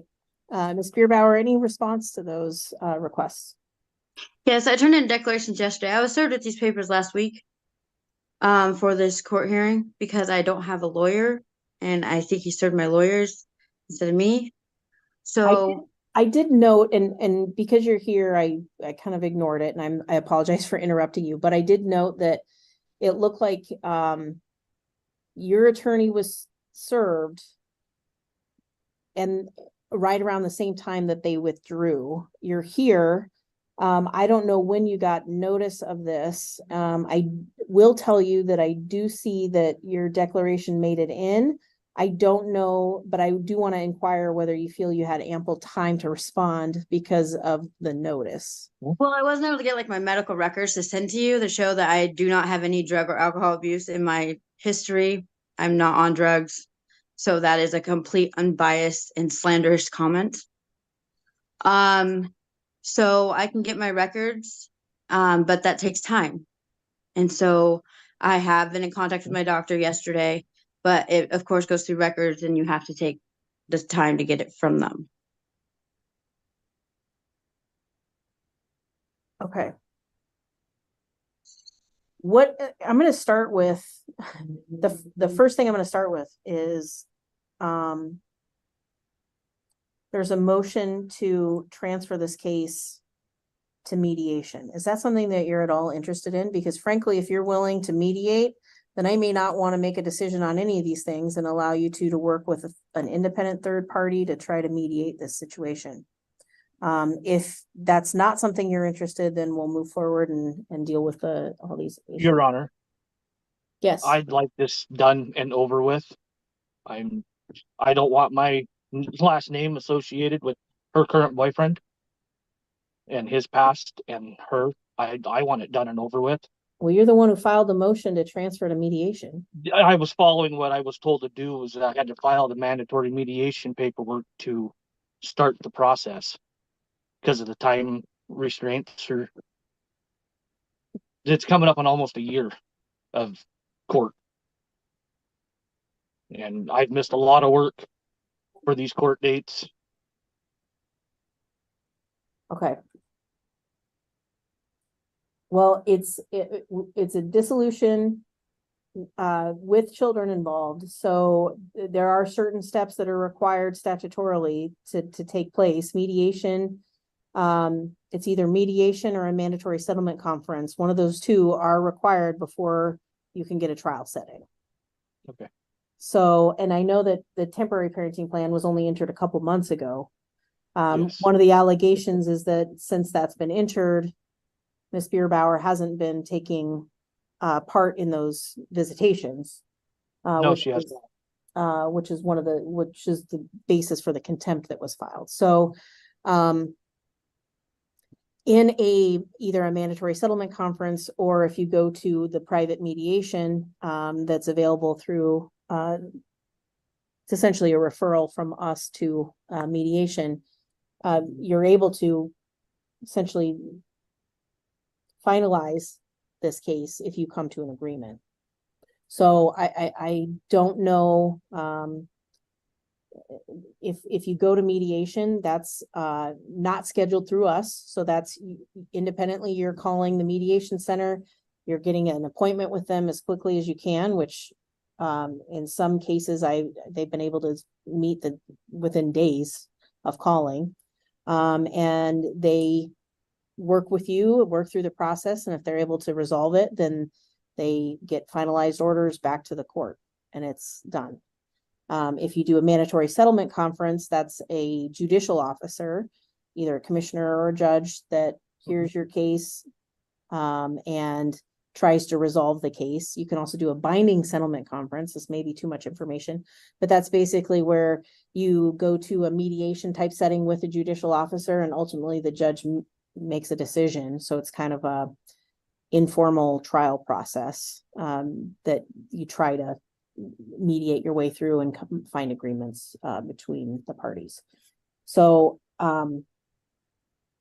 if both of you are saying, let's try to get this set up for mediation right away, then I'm not gonna address all these issues. I'm gonna see if you guys can find a medium ground to work on, and maybe even resolve your dissolution and the parenting plan all in one blow. If you don't want to do that, then we'll deal with all this filings today. So I want to deal with all the filings and do it the other way, whatever the settlement or whatever it is. You want to do the settlement way? Yeah. Because I want to get the other two deals that I filed taken care of today. It's tearing my boys apart. Okay, so you want to do the contempt and then the other things go the other way? Yes, Your Honor. Do you have a response to the contempt? The contempt is that you're not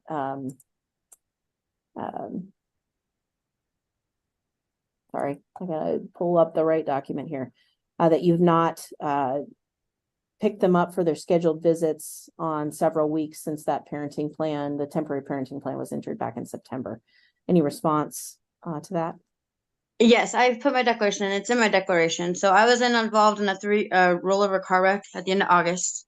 That kind of messed up September for my visitations. My mom was here for the first visitation because I was on pain meds for my back and I had a severe concussion.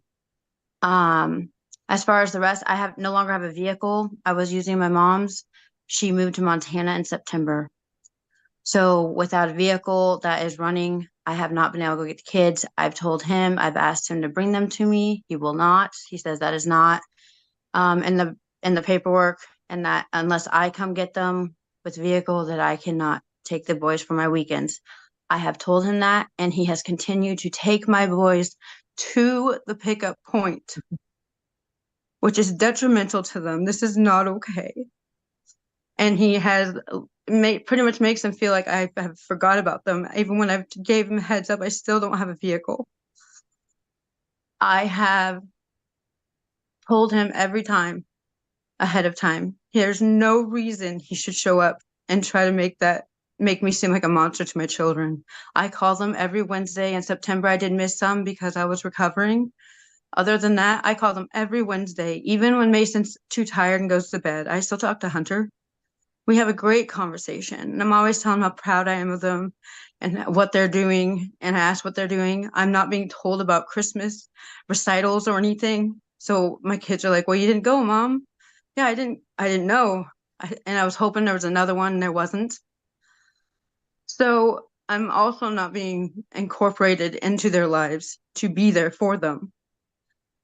I have finally made it to where I'm going to have rides for them, but I haven't been able to, just because with my mom leaving, I really don't have many people here to make sure I can get rides to there. I don't have a lot of friends or anything like that. I don't have family that I am with, like I can ask for those things. So, like right now, I have a ride for Christmas to go pick my boys up whenever he decides I'm able to do that. And then he can pick them up at Fred Meyer's, so I can have at least a few hours on Christmas Eve.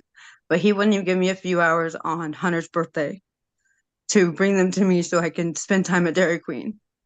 I have been just kind of pushed away as far as being able to see them because I don't have a vehicle.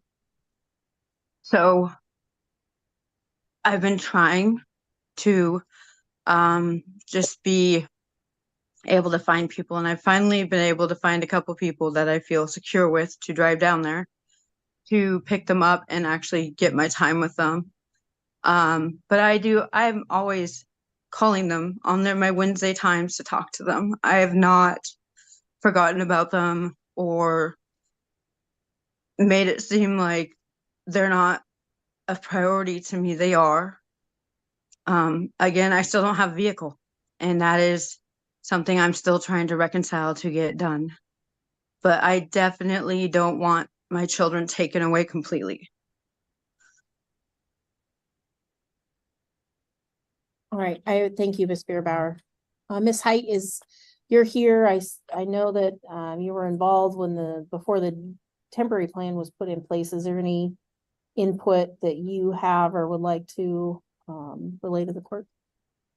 I have no real fresh information. I've had a few updates on how the kids are doing. It sounds like they're doing great at school, and that has all been positive. The other update is that I heard about a week ago that Mr. Bierbauer and the boys will be moving into, I believe it's a 3-bedroom home right after the first of the year. So their housing is going to be more advanced than what they're undergoing now. But other than that, related to this particular issue, I don't have any fresh input.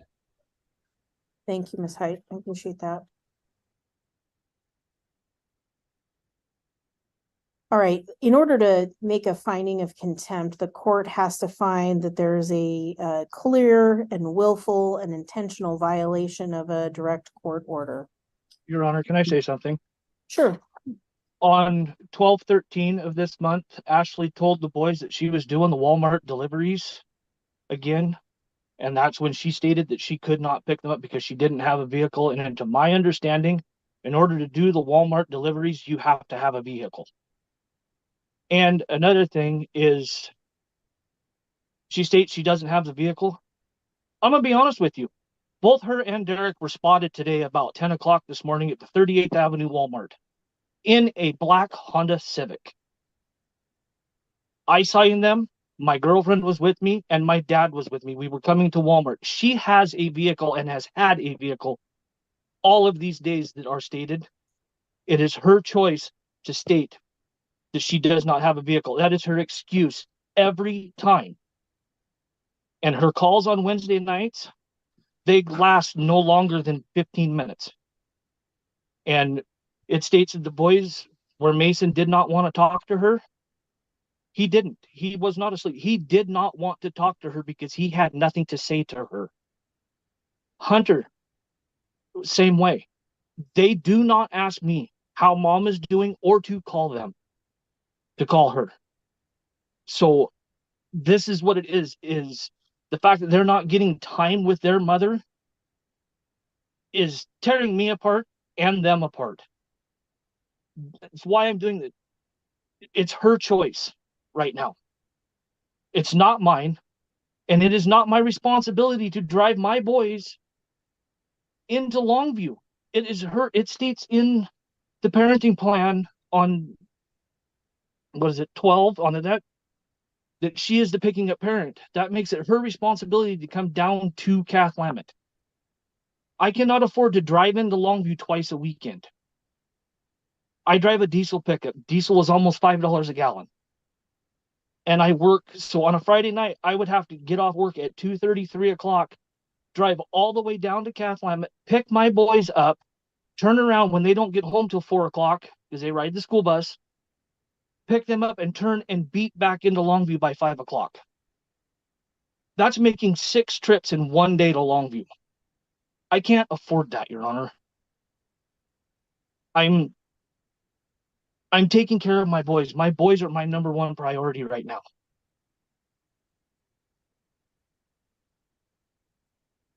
All right. Thank you, Mr. Bierbauer. I appreciate that. Mrs. Bierbauer, go ahead. Just make sure to unmute yourself. The vehicle that I'm driving, I'm actually having to borrow so that I can work I have not been able to work this whole time. I finally found someone who's allowing me to borrow a vehicle for work. I'm not able to borrow it to drive a half hour away. It's not my vehicle. So yes, I was in a vehicle today, but I'm not in that vehicle to go to Catholic. That's not what it's for. I'm having to pay to rent to use this vehicle to try to make money to get a vehicle. Okay. Thank you.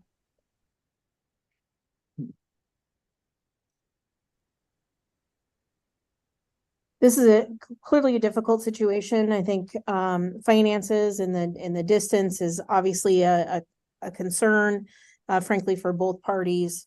I completely and totally sympathize with father's frustrations, and frankly, the fallout from these visitations not occurring. He's bearing the brunt of that. I completely understand that, and I appreciate that very much. And I'm sure it's been unpleasant. And my hope is that there will be an ability of mom to follow the parenting plan, make these visitations. But frankly, there's nothing in and I'm sure Mr. Bierbauer disagrees, but I don't see anything that mom is intentionally and willfully violating the court order by not visiting these children. I'm talking now. There's visitation issue, or excuse me, there's the car issue. I know there's a disagreement about whether she has a car. If she's making the phone calls, and it does appear that most of the phone calls have been made. There were some missed phone calls listed in the allegation, and those were from, I think, the September timeframe. It's been a long time since she's actually seen the kids. My concern is, and this is directed to Ms. Bierbauer, the longer you go without seeing them, the harder it's going to be for them to maybe want to see you. And I don't, and that's going to be an added issue for both you and their father. So my hope is that this can be resolved. I'm not going to make a finding of a willful violation. And so I'm going to deny the request for the contempt. I will authorize the mediation request. What I'm going to order the parties to do is reach out to, and Ms. Height can provide